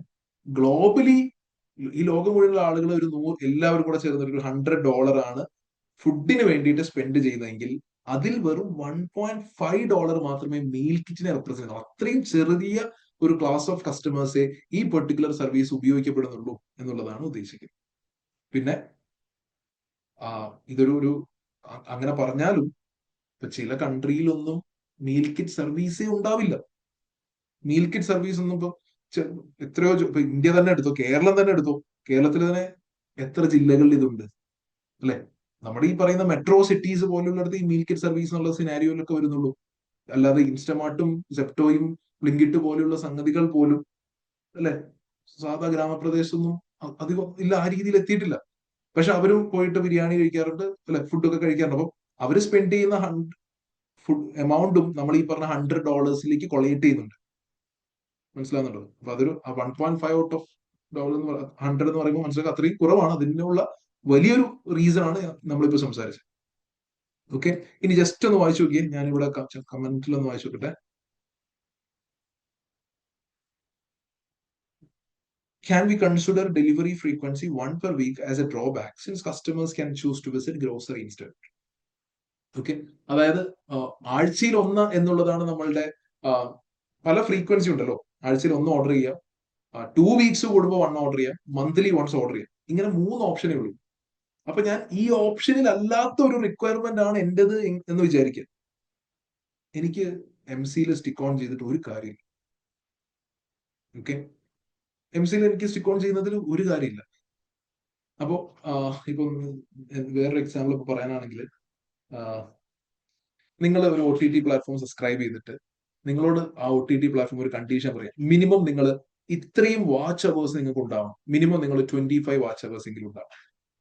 അങ്ങനെയുള്ള കണ്ടീഷൻസും കാര്യങ്ങളും പറഞ്ഞത് ദാറ്റ് ഇസ് നോട്ട്, നിങ്ങൾക്ക് അത് റിക്വയർമെന്റ്. ഞാൻ ചിലപ്പോൾ ഒരു 5 അവേഴ്സോ 6 അവേഴ്സോ സ്പെൻഡ് ചെയ്യാൻ വേണ്ടിയിട്ടായിരിക്കും ഇത് സബ്സ്ക്രൈബ് ചെയ്തത്.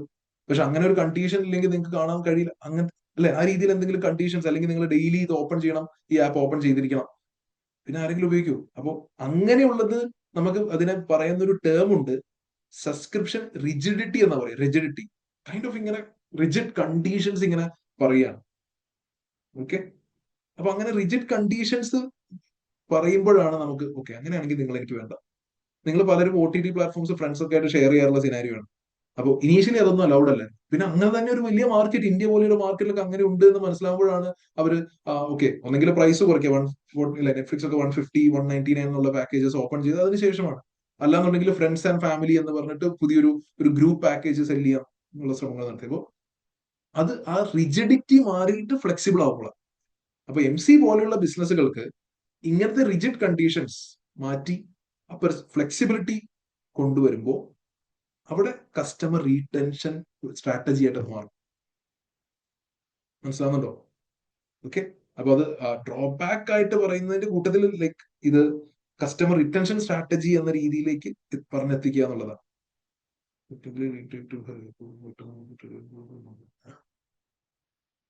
ഓക്കെ, പിന്നെ അടുത്തൊരു സിനാരിയോ ആണ് technically lead take too high. അതായത് ലീഡ് ടൈം എന്നപ്പോ നമ്മൾ ഇന്ന് ഡെലിവർ ചെയ്ത് കഴിഞ്ഞാൽ 48 മണിക്കൂർ കഴിയുമ്പോഴായിരിക്കും അല്ലെ, ഏറ്റവും ഫാസ്റ്റ് ആയിട്ട് വരികയാണെങ്കിൽ അത് 48 അവേഴ്സിനുള്ളിൽ.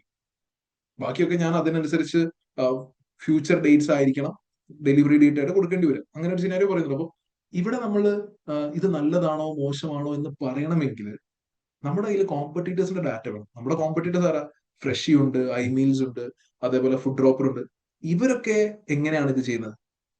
നമുക്കറിയാം, നമ്മളിപ്പോ ഇൻസ്റ്റാമാർട്ട് പോലും അല്ലെ എന്തെങ്കിലും ഉപയോഗിച്ച് കഴിഞ്ഞാൽ ഓക്കെ ഒരു 5 മിനിറ്റ്സ് 10 മിനിറ്റ്സിനുള്ളിൽ സാധനത്തിൽ, അല്ലെങ്കിൽ സെയിം ഡേ ഡെലിവറി ഉള്ള സിനാരിയോസ് ഉള്ളപ്പോ മേ ബി നമ്മുടെ കോമ്പറ്റീറ്റേഴ്സ് ആ രീതിയിലുണ്ടെങ്കിൽ നമുക്കിവിടെ സർവൈവൽ പോലും ഉണ്ടാവില്ല. ഞാൻ ഉദ്ദേശിക്കുന്നില്ല അങ്ങനെ ഒരു സിനാരിയോ മാർക്കറ്റിൽ എക്സിസ്റ്റിംഗ് ആണെന്നുള്ളത്. പക്ഷെ ഇഫ് നാളെ ഐമീൽസോ ഫ്രഷിയോ അല്ലെങ്കിൽ ഫുഡ് ഡ്രോപ്പറോ come up with a new technology and now they are able to develop their infrastructure in such a way that they are able to deliver these meal kits on the same day എന്നൊരു scenario വന്നു കഴിഞ്ഞാൽ പിന്നെ അവിടെ M സിക്ക് survival ഉണ്ടെന്ന് എനിക്ക് തോന്നുന്നില്ല. അല്ലെങ്കിൽ എം സിയും എന്ത് ചെയ്യണം, എം സിയും അതിലേക്ക് അഡാപ്റ്റ് ചെയ്യാൻ പറ്റണം, എം സി ആ ഇൻഫ്രാസ്ട്രക്ചർ എത്തിക്കാൻ പറ്റണം.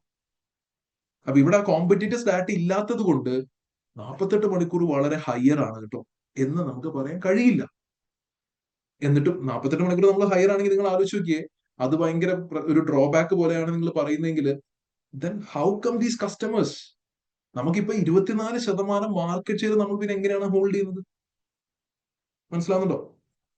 ഓക്കെ, അപ്പൊ അത് ശ്രദ്ധിക്കട്ടോ. നമ്മളെ അതാ ഞാൻ പറയുന്നത്, നമ്മൾ ആൻസർ ചെയ്യുന്ന സമയത്ത് നമ്മൾ സിനാരിയോയിലേക്ക് കോൺഫ്ലിക്റ്റിംഗ് ആയിട്ടുള്ള കാര്യങ്ങൾ ഒരിക്കലും കൊണ്ടുവരരുത്. Because you might think that you get marks. Exam കഴിയുമ്പോൾ നമ്മളെല്ലാം നല്ല രീതിയിൽ കുറെ പോയിന്റ്സ് ഒക്കെ എഴുതിയിട്ടുണ്ട്, എക്സ്ട്രാ എഴുതിയിട്ടുണ്ടെന്നൊരു ഫീൽ വരും. പക്ഷെ പ്രശ്നം എന്താണെന്ന് വെച്ച് കഴിഞ്ഞാൽ ടെക്നിക്കലി കോൺഫ്ലിക്റ്റിംഗ് ആയിട്ടുള്ള കാര്യമായിരിക്കും. നമ്മുടെ ഇത്തവണത്തെ മോക്ക് എക്സാമിന് ഞാനത് കണ്ടിട്ടുണ്ട്, ചിലർക്ക് ഞാൻ ആ രീതിയിൽ പറഞ്ഞിട്ടുണ്ട്. ഓക്കെ, ശരി, going ahead. So this is the main driver of the demand. Obviously convenience ആണ്. ഓക്കെ, ഇപ്പൊ എം സി ഇവിടെ ചെയ്യേണ്ടത് ക്വാളിറ്റി സസ്റ്റൈനബിലിറ്റി വെച്ചിട്ട് ഡിഫറൻഷിയേറ്റ് ചെയ്യുന്നത്. ഓക്കെ, ക്വാളിറ്റിയിൽ നമ്മൾ അത് ചെയ്യാൻ പറ്റുന്നില്ല, ആ ക്വാളിറ്റി ഡെലിവറി ചെയ്യാൻ പറ്റുന്നില്ല എന്നുണ്ടെങ്കിൽ ഒന്നെങ്കിൽ പ്രൈസ് അത്രയധികം കുറയ്ക്കേണ്ടി വരും. പക്ഷെ that is not the game. ഇപ്പൊ എം സിയെ സംബന്ധിച്ച് M C reputational damage face ചെയ്യും. കാരണം അവർ പ്രൈസ് കുറയ്ക്കുന്ന ഒരു സിനാരിയോ ഒന്നും പറയുന്നില്ല. ഓക്കെ, അവർ പൊസിഷൻ ചെയ്തിരിക്കുന്നത് ഒരു പ്രീമിയം ബ്രാൻഡ് ആയിട്ട് തന്നെയാണ്. Menu variety, too much variety കൊണ്ടുവരുമ്പോൾ, അതും വിത്തൗട്ട് എഫിഷ്യന്റ് പ്ലാനിങ് എന്ന് പറയുമ്പോൾ വേസ്റ്റേജ് ഒരുപാടുണ്ടാവും, കോസ്റ്റ് ഒരുപാടുണ്ടാവും. നമ്മൾ സംസാരിച്ചതാണ്. Okay, cost effectiveness, customers are highly price sensitive. ഇവർക്ക് ഒരു മീൽ കിറ്റ് ഒരു വാല്യൂ ഫോർ മണി ആയിട്ട് ഫീൽ ചെയ്യുന്നില്ല. ഞാനിപ്പോ എയർടെലിന്റെ കസ്റ്റമറാണ്, ഞാൻ എയർടെൽ എനിക്ക് വാല്യൂ ഫോർ മണി ആയിട്ട് ഫീൽ ചെയ്യുന്നുണ്ടെങ്കിൽ ഞാൻ സ്വിച്ച് ചെയ്യുമ്പോൾ വാല്യൂ ഫോർ മണി ആയിട്ട് ഫീൽ ചെയ്യേണ്ട കാര്യങ്ങൾ നമ്മൾ ചെയ്യണം. In terms of quality, sustainability, recipes, service level, ഈ രീതിയിലൊക്കെ. Okay, then industry challenges and development. എല്ലാ പ്രിസീനിലും നമ്മൾ ഇതുവരെ ചെയ്ത എല്ലാ ക്വസ്റ്റ്യനിലും കണ്ടിട്ടുള്ള ഒരു കാര്യമാണ് ഈ ഇൻഡസ്ട്രി മുഴുവൻ ആയിട്ട് ഫേസ് ചെയ്യുന്ന കുറച്ച് ചാലഞ്ചസ്. ഓക്കെ, അപ്പൊ ഇത് സ്റ്റാർട്ട് ചെയ്യുന്നതിന് മുന്നേ ഒന്ന് കമന്റ് ചെയ്ത് ഇതുവരെ പറഞ്ഞ കാര്യങ്ങൾ ക്ലിയർ ആണോ എന്നുള്ളത് ഒന്ന് കമന്റ് ചെയ്യാമോ? എല്ലാവരും ഒന്ന് കമന്റ് ചെയ്യാമോ? ഹലോ, ഇതുവരെ നമ്മൾ സംസാരിച്ച കാര്യങ്ങൾ ഇല്ല, കുറച്ച് ഇൻസൈറ്റ്സ് കിട്ടുന്നില്ലേ? ഐ നോ നിങ്ങൾ എന്തായാലും ഇതിലൂടെ മൾട്ടിപ്പിൾ ടൈംസ് കടന്നു പോയതായിരിക്കാമെന്ന് എനിക്ക് ഉറപ്പാണ്. ബട്ട് സ്റ്റിൽ ഐ ഹോപ്പ് ആ രീതിയിലുള്ള ഒരു എന്തെങ്കിലുമൊക്കെ പുതിയ കാര്യങ്ങൾ എന്തായാലും കിട്ടിയിട്ടുണ്ടോ? For sure. ഓക്കെ, ഒന്ന് പറയണത് ലൈക്ക് അത് എനിക്കൊരു മോട്ടിവേറ്റിംഗ് ഫാക്ടറാണ് obviously. Okay, okay, thank you. So getting into industry challenges. Industry ചാലഞ്ചസിൽ ഫസ്റ്റ് വൺ ഇന്റൻസ് കോമ്പറ്റീഷൻ. നമ്മൾ പല പ്രാവശ്യം പറഞ്ഞു കഴിഞ്ഞ കാര്യമാണ്. There are already several businesses operating in island. അതിലൊരാൾ ഫ്രഷിയാണ്, പിന്നെ നമ്മുടെ വേറെയും വേറെയും അരെ ഫുഡ് ഡ്രോപ്പർ, ഐ മീൽസ് പോലുള്ള ആളുകളുണ്ട്. ഇപ്പൊ നമ്മൾ ഇത്രയും നേരം ഡിസ്കസ് ചെയ്തപ്പോൾ ഇവര് മാത്രമായിരുന്നു കോമ്പറ്റീഷൻ. ശരിയാണ്, ഇവരാണ് നമ്മളുടെ ഡയറക്ട് കോമ്പറ്റീഷൻ. ഡയറക്ട് കോമ്പറ്റീഷൻ ഇവരാണെങ്കിലും കുറച്ച് ഇൻഡയറക്ട് കോമ്പറ്റീഷൻ എന്താ നോക്കി. Also the heat and it market is popular with customers. Heat and it എന്ന് വെച്ചാൽ ചൂടാക്കി കഴിക്കുക, അല്ലെ? ഇതിപ്പോ നമുക്ക് നമ്മുടെ മീൽ കിറ്റിൽ ടൊമാറ്റോസ്, പൊട്ടറ്റോസ് ഇതെല്ലാം വന്നു കഴിഞ്ഞിട്ട് ഇതെല്ലാം കട്ട് ചെയ്യേണ്ട നമ്മുടെ ഉത്തരവാദിത്തമാണ്, അല്ലെ? അവിടെ തന്നിരിക്കുന്ന സ്പൈസസ് ഇടേണ്ടത് നമ്മുടെ ഉത്തരവാദിത്തമാണ്, കുക്ക് ചെയ്യേണ്ടത് നമ്മുടെ ഉത്തരവാദിത്തം. അവിടെ വീണ്ടും കുറെ ഐ മീൻ അഡീഷണൽ ഡ്യൂട്ടി കാര്യങ്ങൾ അവിടെ ചെയ്യാനുണ്ട് നമുക്ക്. മനസ്സിലാവുന്നുണ്ടോ? ഹീറ്റ് ആൻഡ് ഹീറ്റ് എന്ന് പറയുമ്പോൾ കുറച്ചുകൂടെ കൺവീനിയൻസ്, കുറച്ചു ഇപ്പൊ നമ്മുടെ അർബൻ ലൈഫ് സ്റ്റൈൽ ഒക്കെ വെച്ചിട്ടാണെന്ന് ഓൾറെഡി പറയുന്നുണ്ട്. നേരെ ചൂടാക്കി കഴിച്ചാൽ മതി, അല്ലെ? Just put it into oven, ready, ചൂടാക്കി കഴിച്ചു, സിമ്പിൾ പരിപാടി. അപ്പൊ അത് ഭയങ്കര പോപ്പുലർ ആകുന്ന ഒരു സിനാരിയോ പറയുന്നുണ്ട്. സോ ബേസിക്കലി പറഞ്ഞു വന്നത് ഇതാണ്, ഇവര് നമ്മുടെ കോമ്പറ്റീഷൻ ആണ്. Okay, so indirect competition, direct competitor എന്ന് പറയാൻ കഴിയില്ല, പക്ഷെ ഇൻഡയറക്ട് കോമ്പറ്റീറ്റർ ആണ്. ഇതിന്റെ കൂടെ സൂപ്പർ മാർക്കറ്റ് മനസ്സിലായി, അല്ലെ? ഇതിലുള്ള ഒരു ഓപ്പർച്യൂണിറ്റി കാര്യങ്ങളൊക്കെ അവരെന്ത് ചെയ്തു, അവർ ഓൺലൈൻ മിൽക്ക് ബിസിനസ് അവർ സ്റ്റാർട്ട് ചെയ്തു തുടങ്ങി. സൂപ്പർ മാർക്കറ്റ്സിനെ സംബന്ധിച്ച്, അല്ലെ, അവരുടെ സ്റ്റോറിലും ഓൺലൈൻ ആയിട്ടും വലിയ വലിയ supermarkets meal kits deliver ചെയ്യാൻ സ്റ്റാർട്ട് ചെയ്തിട്ടുണ്ട്. ഓക്കെ, അപ്പൊ മനസ്സിലാക്കേണ്ട കാര്യം, sir regarding the data from the present about the subscription process, is it referring specifically to MC's process of industries? ഇപ്പൊ നമ്മൾ വായിച്ച സബ്സ്ക്രിപ്ഷൻ പ്രോസസ് ഉണ്ട്, സ്റ്റേജ് 1, സ്റ്റേജ് 2, സ്റ്റേജ് 3, അത് എം സിയുടെ കാര്യം. ഇപ്പൊ വായിച്ചുകൊണ്ടിരിക്കുന്ന ചാലഞ്ചസ് ഇൻഡസ്ട്രി ചാലഞ്ചസ് ആണ്. ഓക്കെ, അത് എപ്പോഴും ശ്രദ്ധിക്കണേ. എം സിയുടെ കാര്യങ്ങളുണ്ടാവും, ഇൻഡസ്ട്രിയുടെ കാര്യങ്ങളുണ്ടാവും. ഓക്കെ, ശരി. അപ്പൊ പറഞ്ഞു വന്നത് സൂപ്പർ മാർക്കറ്റ്. നിങ്ങളൊന്ന് ആലോചിക്കും, സൂപ്പർ മാർക്കറ്റ്സിന്റെ കേസിൽ അവർക്ക് ഓൾറെഡി ഈ സൂപ്പർ മാർക്കറ്റ് മിക്കവാറും എല്ലാ ടൗണിലും ഉണ്ടാവും. അപ്പോ അല്ലെ, എല്ലാ വലിയ വലിയ ടൗൺസിലൊക്കെ ഒരേ ചെയിൻ ഓഫ് സൂപ്പർ മാർക്കറ്റ്സ്. അപ്പൊ ഇവർക്ക് ഓൾറെഡി ഒരു റീറ്റെയിൽ നെറ്റ്വർക്ക്സും ഒരു ലോജിസ്റ്റിക്സ് ഇൻഫ്രാസ്ട്രക്ചർ എന്നൊക്കെ പറയുന്ന സാധനം ഇവരുടെ ഓൾറെഡി സെറ്റ് ആണ്. അപ്പൊ ഇവർക്ക് വളരെ എഫിഷ്യന്റ് ആയിട്ട് മീൽ കിറ്റ് കൊടുക്കാൻ പറ്റും. കാരണം എന്താ, ഇവർ ഒരുപാട് ടൺ കണക്കിന് tomatoes, potatoes, what ever fruits, vegetables എല്ലാം ഇവർ ഓൾറെഡി സൂപ്പർ മാർക്കറ്റ് സെല്ലിയാൻ മേടിച്ചിട്ടുണ്ട്. അത് ജസ്റ്റ് കളക്ട് ചെയ്തൊരു ബോക്സിലിട്ട് മീൽ കിറ്റ് ആക്കാം. So supermarket is going to be our biggest threat. Indirect competition, not direct competition. അതാണ് ഇൻഡസ്ട്രി ഫേസ് ചെയ്യുന്ന ഒരു ചാലഞ്ച്. അടുത്തത് customer retention. Okay, customer retention അടുത്തൊരു ചാലഞ്ചാണ്. നമ്മൾ ഓൾറെഡി കസ്റ്റമർ ചെയ്യണമെന്ന് 3-4 പ്രാവശ്യം പറഞ്ഞു. ഓക്കെ, അട്രാക്ഷൻ ആൻഡ് അക്യൂസിഷൻ കുറച്ചുകൂടെ സ്ട്രേറ്റ് ഫോർവേഡ് ആണ്. പക്ഷെ കാരണം മാർക്കറ്റിംഗും സോഷ്യൽ മീഡിയ കവറേജിലൂടെയും ഒക്കെ നമ്മൾക്ക് കസ്റ്റമർ അട്രാക്ഷൻ കുറച്ചുകൂടെ പോസിബിൾ ആണ്. റിട്ടൻഷൻ ആണ് ഇവിടെ ബുദ്ധിമുട്ട്. ഓക്കെ, റിട്ടൻഷൻ ആണ് ബുദ്ധിമുട്ട്. എന്താണ് റിട്ടൻഷന്റെ കാര്യം പറയുന്നത്? മെനി കസ്റ്റമേഴ്സ് സ്വിച്ചിങ് ഫ്രീക്വൻലി, ഇതിൽ നിന്ന് അതിലേക്ക് മാറി അവിടുത്തെ ഡിസ്കൗണ്ട് എടുക്കുക, അവിടുത്തെ ഓഫർ എടുക്കുക എന്ന് പറഞ്ഞിട്ട് ഇങ്ങനെ ചാടി ചാടി കളിക്കുകയാണ്. ഒരു കസ്റ്റമർ ലോയൽറ്റി തീരെ ഇല്ലാത്തൊരു മാർക്കറ്റ് സിനാരിയോ ആണ് പറയുന്നത്. Okay, and other customers finding a subscription service either too expensive or too restrictive. അതിൽ എക്സ്പെൻസീവിന്റെ പാർട്ട് നിങ്ങൾക്ക് മനസ്സിലായിട്ടുണ്ടാവും. ഇത് ഭയങ്കര എക്സ്പെൻസീവ്, അത് ചീപ്പറാ, ഓക്കെ ഞാൻ അങ്ങോട്ട് പോട്ടെ. ഇത് എക്സ്പെൻസീവ്, അത് ചീപ്പറാ, വീണ്ടും അടുത്ത സ്വിച്ചിങ്. എക്സ്പെൻസീവിന്റെ പാർട്ട് ഇതാണ്, പ്രൈസ് കൂടിയതുകൊണ്ട് സ്വിച്ച് ചെയ്യുന്നു. ടു റെസ്ട്രിക്റ്റീവ് എന്നതുകൊണ്ട് ഉദ്ദേശിക്കുന്നത്, ഇപ്പൊ ഞാൻ നേരത്തെ പറഞ്ഞ കാര്യം, എനിക്ക് ആഴ്ചയിൽ ഒരു മീലേ ഓർഡർ ചെയ്യാൻ പറ്റുള്ളൂ, എനിക്ക് ആഴ്ച 2 മീൽ വേണം, വീക്ക്ലി 2 മീൽസ് വേണം. എം സിക്ക് അത് തരാൻ പറ്റുമോ? എം സിക്ക് അത് തരാൻ പറ്റില്ല. അപ്പൊ ഞാൻ അത് എം സി നെ റെസ്ട്രിക്ട് ചെയ്യാണ്, റിജിഡിറ്റി ആണ്. മനസ്സിലാവുന്നു? ഈ സബ്സ്ക്രിപ്ഷൻ മോഡലിനുള്ളിലുള്ള റിജിഡിറ്റി ആണ്. ആ റിജിഡിറ്റി ഉള്ളതുകൊണ്ട് okay I'm switching to Food Dropper, I Meals. Clear ആണല്ലോ? അപ്പൊ അതാണ് റെസ്ട്രിക്റ്റീവ് കൊണ്ട് ഉദ്ദേശിക്കുന്നത്. Customer churn is obviously high with less than 25% lasting more than 6 months. 6 മാസം ഒരു അല്ലെ, ഒരു കമ്പനിയുടെ ക്ലയന്റ് ആയിട്ട്, ഒരു കമ്പനിയുടെ കസ്റ്റമർ ആയിട്ട് നിൽക്കുന്ന, ഒരു സപ്ലയർ കസ്റ്റമർ ആയിട്ട് നിൽക്കുന്നത് വെറും 25% ആളുകളുമാണ്. അപ്പൊ ഇത് മാർക്കറ്റ്, ഒരു ഇൻഡസ്ട്രി വൈഡ് പ്രാക്ടീസ് ആണ്. എന്താ, എല്ലാരും ഇങ്ങനെ ചാടി ചാടി കളിക്കുക, അതാണ് പരിപാടി. അതല്ലാതെ ആരും 6 മാസത്തിൽ കൂടുതലൊന്നും ലാസ്റ്റ് ചെയ്യുന്നില്ല എന്നുള്ളത്. ദെൻ ലോജിസ്റ്റിക്കൽ കോംപ്ലക്സിറ്റീസ്, അടുത്തൊരു പ്രശ്നം. ഈ scenario customers expensive and differentiation strategy. C, competition നടക്കുന്ന സമയത്ത് ആ കോമ്പറ്റീഷൻ ഒരു സൊല്യൂഷൻ നമ്മളോട് പറയാൻ പറയും. ഒരു ഡൗട്ട് വന്നുകൊണ്ട് പറയാണ്, ഹെവി കോമ്പറ്റീഷൻ നടക്കുന്ന ഒരു മാർക്കറ്റാണ്, അവിടെ രണ്ട് സൊല്യൂഷനെ ജനറലി പറയണം. One is go for price war. Go for price war, price കുറച്ചിട്ട് കാര്യങ്ങൾ ചെയ്തു നോക്കാം. Okay, other one is differentiation. M സിയുടെ സിനാരിയോ വെച്ചിട്ട് ഇത്രയും ക്വാളിറ്റിയിൽ ഓർഗാനിക് ഫാമിംഗ് ഒക്കെ ആയിട്ട് അങ്ങനെയുള്ള ഫാമേഴ്സ് ആയിട്ട് കൊളാബറേറ്റ് ഒക്കെ ചെയ്ത് ഈ രീതിയിൽ സ്കെയിൽ ചെയ്ത് നടത്തുന്ന എം സിക്ക് പ്രൈസ് വാറിന് പോകുന്ന ഒരു സിനാരിയോ പറയുന്നേ ഇല്ല. ക്വാളിറ്റി അവർ അത്രയും ഇമ്പോർട്ടന്റ് വാല്യൂ ആയിട്ട് വെച്ചിരിക്കുകയാണ്. സോ എം സിയെ സംബന്ധിച്ച് അവിടെ differentiation is the only possible strategy. അല്ലെങ്കിൽ പിന്നെ അക്യൂസിയേഷൻ ഓർ മെർജേഴ്സ് എന്നുള്ളത്, കൺസോളിഡേഷൻ നേരത്തെ പറഞ്ഞു. ഓക്കെ, അല്ലാതെ എം സി ആയിട്ട് നിന്നുകൊണ്ടുള്ള സ്ട്രാറ്റജി എന്താണെന്ന് ചോദിച്ചാൽ അവിടെ ഒബ്വിയസ്ലി ഡിഫറൻസിയേഷൻ മാത്രമേ ഉള്ളൂ. And that is definitely possible. എത്രയോ ഇൻഡസ്ട്രീസിൽ, ഇപ്പൊ നിങ്ങൾ ഏത് ഇൻഡസ്ട്രി എടുത്തു കഴിഞ്ഞാൽ നിങ്ങൾ ആലോചിക്കേ, ഇപ്പൊ ഒരു ജിം എടുത്തു നോക്കിയേ, നിങ്ങൾ വർക്ക്ഔട്ടിന് പോവാം. ഓക്കെ, മന്ത്ലി 2000 rupees കൊടുത്തും നിങ്ങൾക്ക് നിങ്ങളുടെ ബോഡി ഫിറ്റ് ആക്കാം. മന്ത്ലി 50,000, 1 lakh കൊടുത്തിട്ടും ബോഡി ഫിറ്റ് ആക്കാം, അല്ലെ? ആ രീതിയിൽ സെലിബ്രിറ്റി രീതിയിലുള്ള കാര്യങ്ങളുണ്ട്, നിങ്ങൾക്കറിയാം. അപ്പൊ ഒന്ന് ആലോചിക്കുക, ഈ 2000, 1,00,000 അല്ലെങ്കിൽ 50,000 തമ്മിലുള്ള ഡിഫറൻസ് ഒന്ന് ആലോചിക്കുക, എത്രയോ ഹ്യൂജ് ആണ്. ബട്ട് സ്റ്റിൽ അവിടെ ഒരു നിഷ് സെഗ്മെന്റ് ആണ്, അതിന് കസ്റ്റമേഴ്സ് ഉണ്ടാവും. ഓക്കെ, സോ ഡിഫറൻസിയേഷൻ സ്ട്രാറ്റജി എന്തായാലും സക്സസ്ഫുൾ ആവും. കാരണം എം സിക്ക് അതേ ചെയ്യാനുള്ളൂ, since M C is not going for price war anyway.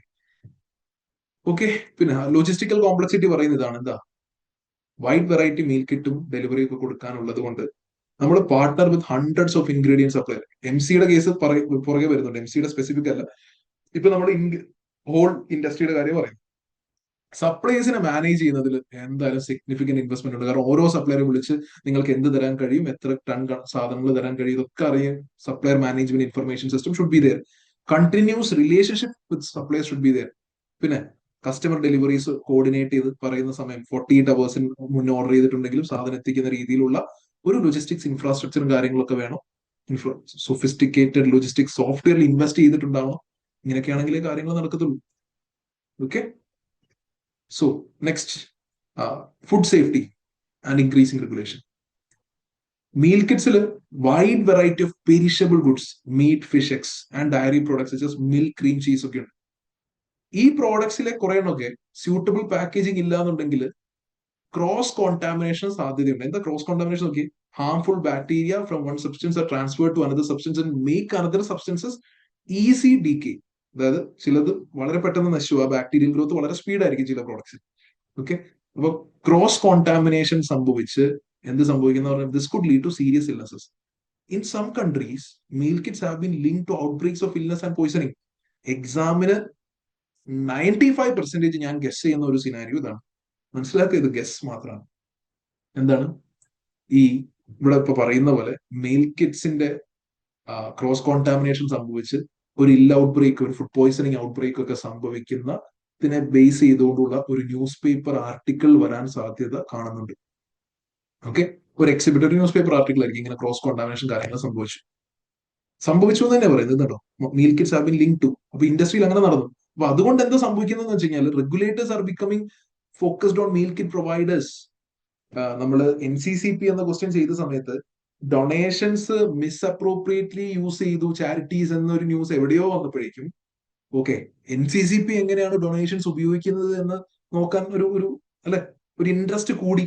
Personal ഡോണേഴ്സിനും corporate ഡോണേഴ്സിനും ഒക്കെ അങ്ങനെ ഒരു scenario വായിച്ചിട്ടുണ്ടായിരുന്നു.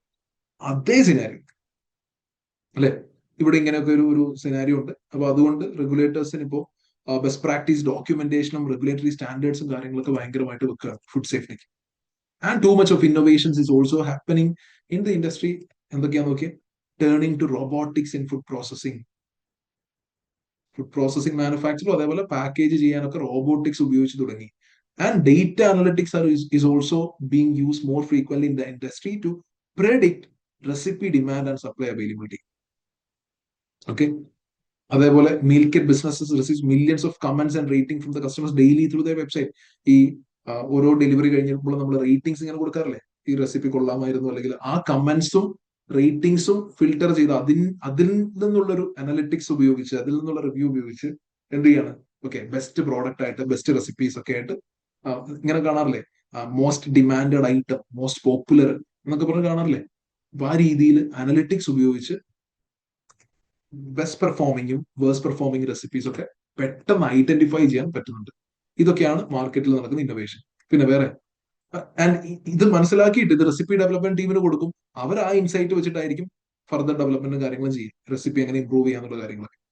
And also due to the competition in the milk market, some businesses are looking towards new and unique delivery partnership. ഇതുവരെ കേൾക്കാത്ത രീതിയിലുള്ള delivery partnership ആണ് meal kit service providers ചെയ്യുന്നത്. എന്താ നോക്കിയേ, this include partnership with large retailers such as supermarket, അല്ലെ, to sell their meal kit boxes in store. സൂപ്പർ മാർക്കറ്റ്സുമായിട്ട് കൊളാബറേഷൻ നടത്തുകയാണ്.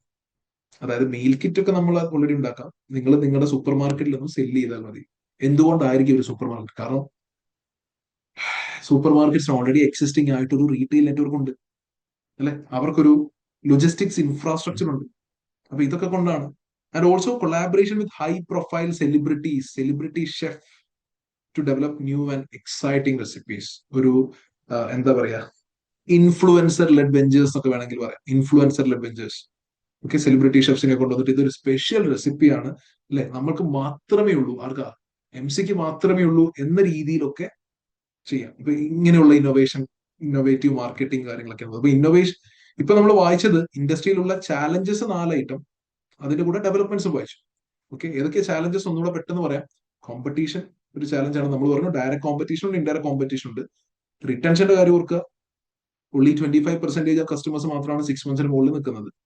ലോജിസ്റ്റിക്കൽ കോംപ്ലക്സിറ്റീസ് നമ്മൾ പറഞ്ഞു, supplier management information system and also logistic software system ഒക്കെ ഉണ്ടായിരുന്നു. നല്ല രീതിയിൽ ഇൻവെസ്റ്റ്മെന്റ് വേണം ഇതിലൊക്കെ, അല്ലെങ്കിൽ അത് കോംപ്ലക്സ് ആണ്. ആൻഡ് ഫുഡ് സേഫ്റ്റി എക്സാമിന് വന്നേക്കാവുന്ന ഒരു സിനാരിയോ പറഞ്ഞു. ഇന്നോവേഷന്റെ കാര്യം നമ്മൾ പറഞ്ഞ റോബോട്ടിക്സ് ആയി കാര്യങ്ങളൊക്കെ, റോബോട്ടിക്സ്, ഡേറ്റ അനലിറ്റിക്സ്, അതേപോലെ പാർട്ട്ണർഷിപ്സ്, ഇങ്ങനെ 3 കാര്യങ്ങളാണ്. ഓക്കെ, അപ്പോ ഇനി ഇതൊന്നും നിങ്ങളൊന്ന് വായിച്ചു, എന്റെ ത്രോട്ട് ചെറിയ ഒന്നൊരു ബ്രേക്ക് എടുത്തോട്ടെ, ഞാൻ ഒരു 2 minutes ഒന്ന് മീൻ വൈൽ നിങ്ങൾ വായിക്കാൻ എല്ലാവരും. ഹലോ, ഞാൻ റെക്കോർഡിങ്സ് ഒന്ന് പോസ് ചെയ്യാണ്. മീൻ വൈൽ നിങ്ങളൊന്ന് വായിച്ചു.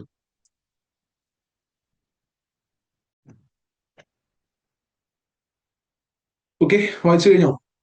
സി, ഈ ഇപ്പൊ നമ്മൾ പറഞ്ഞ കാര്യങ്ങൾ തന്നെയാണ് വീണ്ടും ഇവിടെ ഒന്ന് എക്സ്പാൻഡ് ചെയ്ത് വെച്ചിട്ടുള്ളത്. അതിലൊറ്റ എന്തുകൊണ്ടാണ് പിന്നെ അത് എക്സ്പാൻഡ് ചെയ്തതെന്ന് വെച്ച് കഴിഞ്ഞാൽ, ഇപ്പൊ ചിലർക്ക് എഴുതുന്ന സമയത്ത് കുറച്ച് നല്ല ടേംസ് ഒക്കെ വേണമെന്നുണ്ടെങ്കിൽ, ഇപ്പൊ ഒരു എക്സാമ്പിൾ പറയാനാണെങ്കിൽ ഇവിടെ squeezing margins for M C. ഇപ്പോൾ സൂപ്പർ മാർക്കറ്റ്സ് ഭയങ്കര ഒരു റിസ്ക് ആണ്, കാരണം അവർക്ക് ഓൾറെഡി റീറ്റെയിൽ നെറ്റ്വർക്കും കാര്യങ്ങളൊക്കെ ഉള്ളത് കൊണ്ട് വളരെ ലോ കോസ്റ്റിലെ കാര്യങ്ങൾ അക്കംപ്ലിഷ്ഡ് ആവും. ഓക്കെ, അപ്പോ എം സിക്ക് മാർജിൻ കുറയും. നമ്മൾ എഴുതുകയാണെങ്കിൽ എം സിയുടെ പ്രോഫിറ്റ് കുറയ്ക്കും എന്നതായിരിക്കും. അതിന് പകരം സ്ക്വീസിങ് മാർജിൻസ് എന്നൊരു ടേം ഉപയോഗിക്കുന്നത് കുറച്ചുകൂടെ സിനാരിയോയിലേക്ക് നല്ലതാണ്. അത് ഇത്രയേ ഉള്ളൂ ദേശീയ, അല്ലാണ്ട് കാര്യങ്ങളൊന്നും മാറ്റൂല.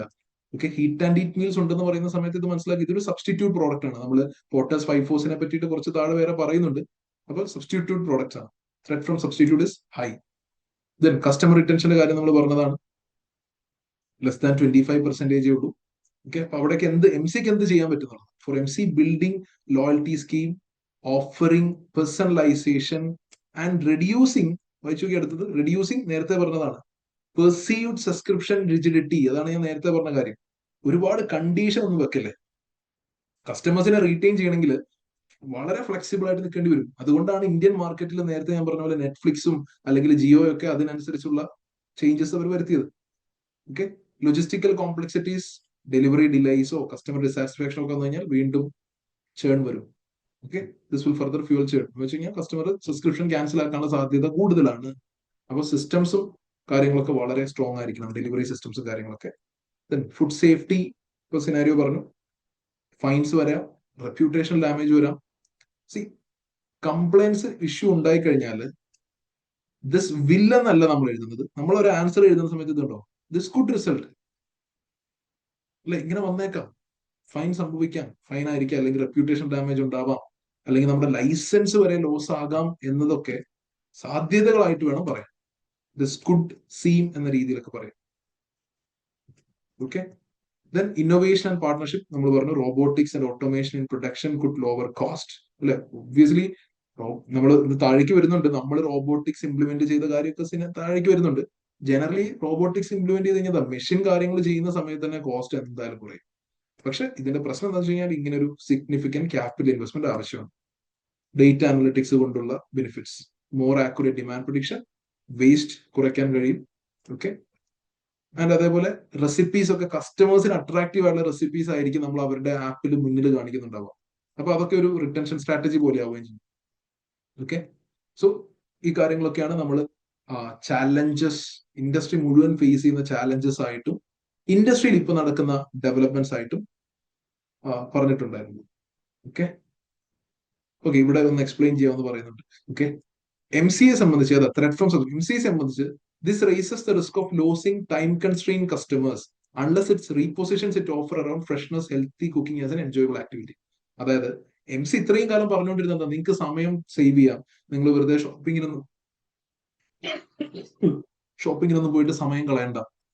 ഓക്കെ, അപ്പോ എന്ന് പറഞ്ഞിട്ടാണ് മീൽ കിറ്റ് കൊടുത്തോണ്ടിരുന്നത്. അപ്പൊ ഹീറ്റ് ആൻഡ് ഈറ്റിന്റെ കേസിൽ ഹീറ്റ് ആൻഡ് ഈറ്റ് മീൽസ് അത്ര പോലും സമയം എടുക്കില്ല.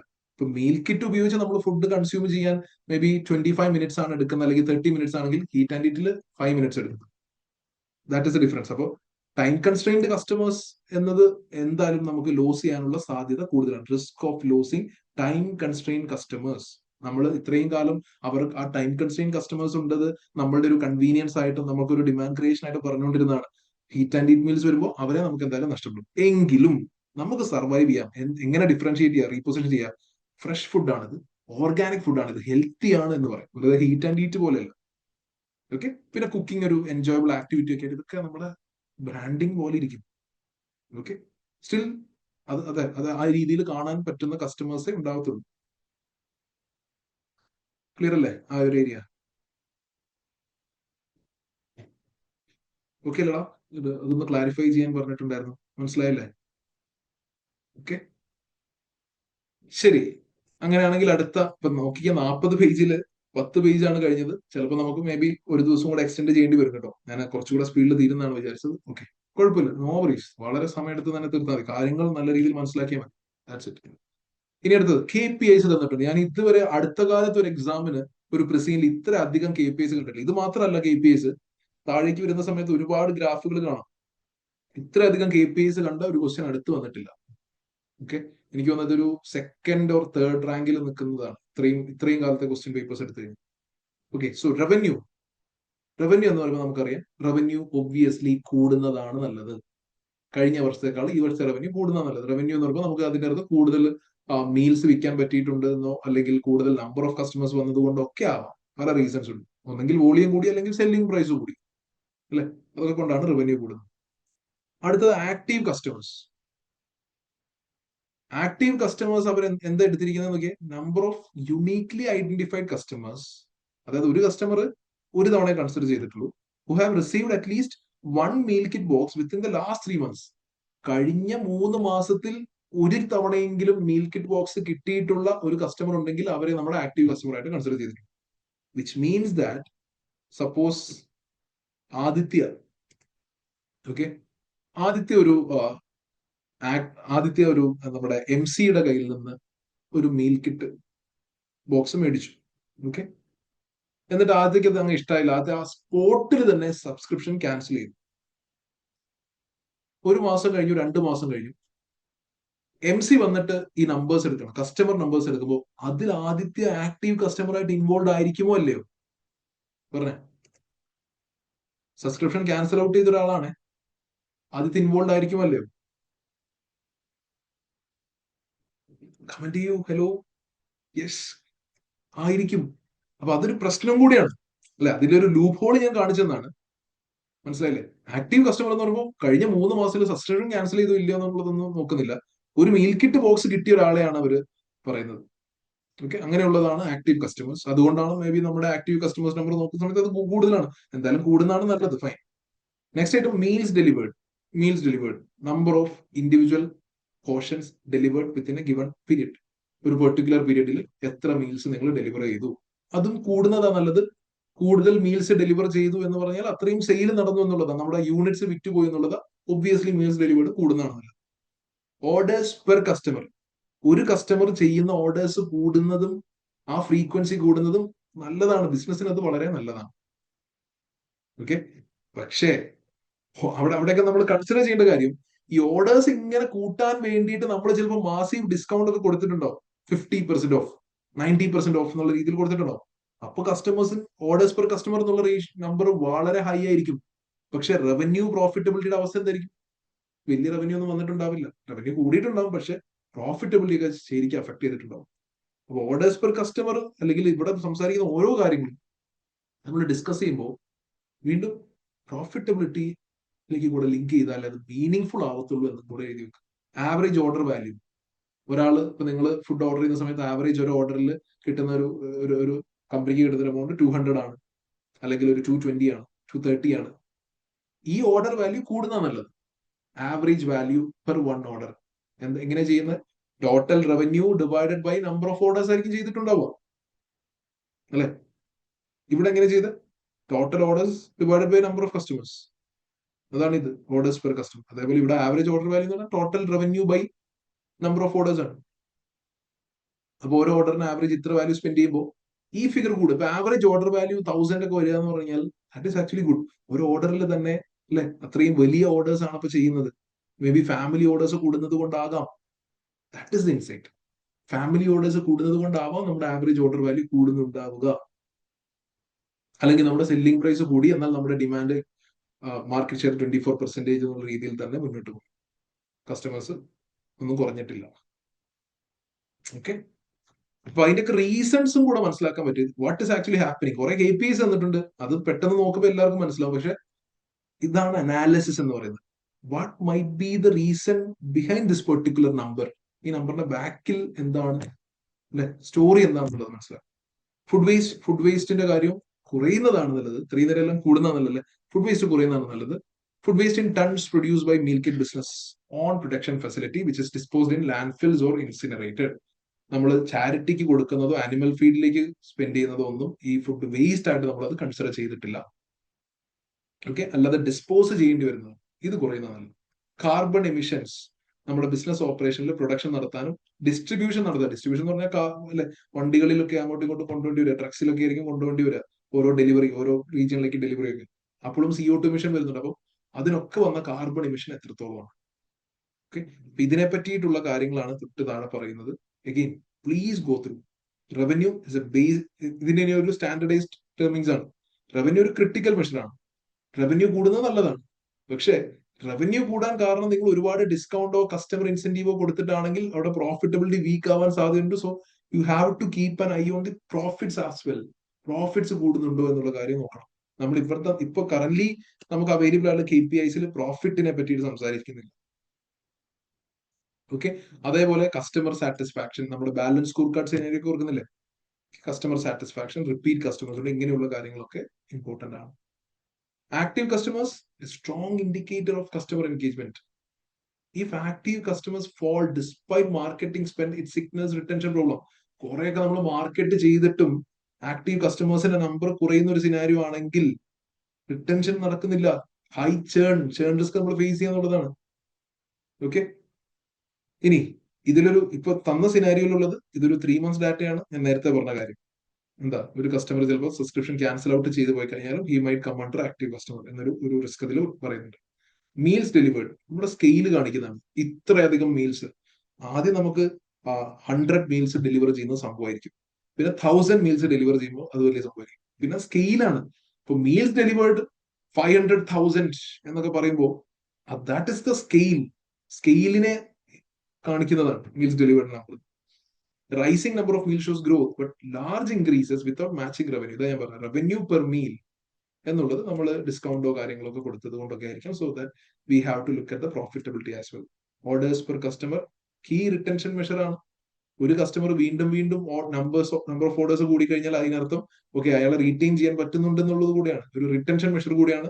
ഓർക്ക് MCA സംബന്ധിച്ച് ഇത് ഇംപ്രൂവ് ചെയ്യാന്നുള്ളത് വളരെ, അതിനെന്താ ഇവർ ചെയ്യാൻ നോക്കി, സബ്സ്ക്രിപ്ഷൻ ഫ്ലെക്സിബിലിറ്റി. നിങ്ങൾ എപ്പോഴും എന്ത് വേണമെങ്കിലും ഓർഡർ ചെയ്ത് അല്ലെ, ആ ഫ്ലെക്സിബിലിറ്റി, റിജിഡ് അല്ലാതെ ഫ്ലെക്സിബിലിറ്റി കൊടുക്കുക എന്നുള്ളതൊക്കെ.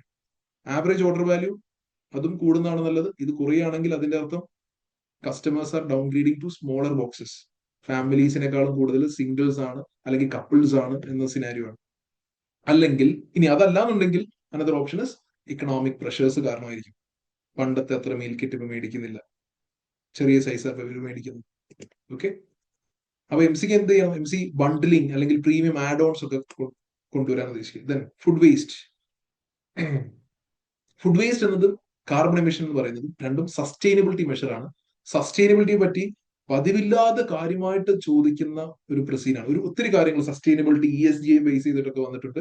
ചിലപ്പോൾ നമ്മുടെ ഇന്റഗ്രേറ്റഡ് റിപ്പോർട്ടിംഗ് സസ്റ്റൈനബിലിറ്റിയെ ബേസ് ചെയ്തുകൊണ്ടൊക്കെ സിനാരിയോസ് ഉണ്ടാവാം. Okay, so high food waste suggest poor demand forecasting and supplier management. MCയെ സംബന്ധിച്ച് ഫുഡ് വേസ്റ്റ് ലോ ആക്കി വെക്കണം. ഇപ്പം MCയെ സംബന്ധിച്ച് ഫുഡ് വേസ്റ്റ് ലോ ആക്കി വെക്കാൻ MC ഓൾറെഡി എന്തൊക്കെ യൂസ് ചെയ്യുന്നുണ്ട്? അൽഗോരിതംസ് ഉപയോഗിക്കുന്നുണ്ട്, ഡേറ്റ അനലിറ്റിക്സ് ഉപയോഗിക്കുന്ന സിനാരിയോ താഴേക്ക് വരുമ്പോൾ കാണാം അല്ലെ. അപ്പൊ ആ രീതിയിൽ ESG ക്രെഡൻഷ്യൽസ് ഒക്കെ ബെറ്റർ ആക്കാൻ പറ്റും. ഓക്കെ, കാർബൺ എമിഷൻസിന്റെ കാര്യം നമ്മൾ പറഞ്ഞതാണ്. ഇതുവരെ പറഞ്ഞ കാര്യങ്ങൾ ക്ലിയർ അല്ല എന്നൊന്ന് പെട്ടെന്നൊന്ന് കമന്റ് ചെയ്തേ.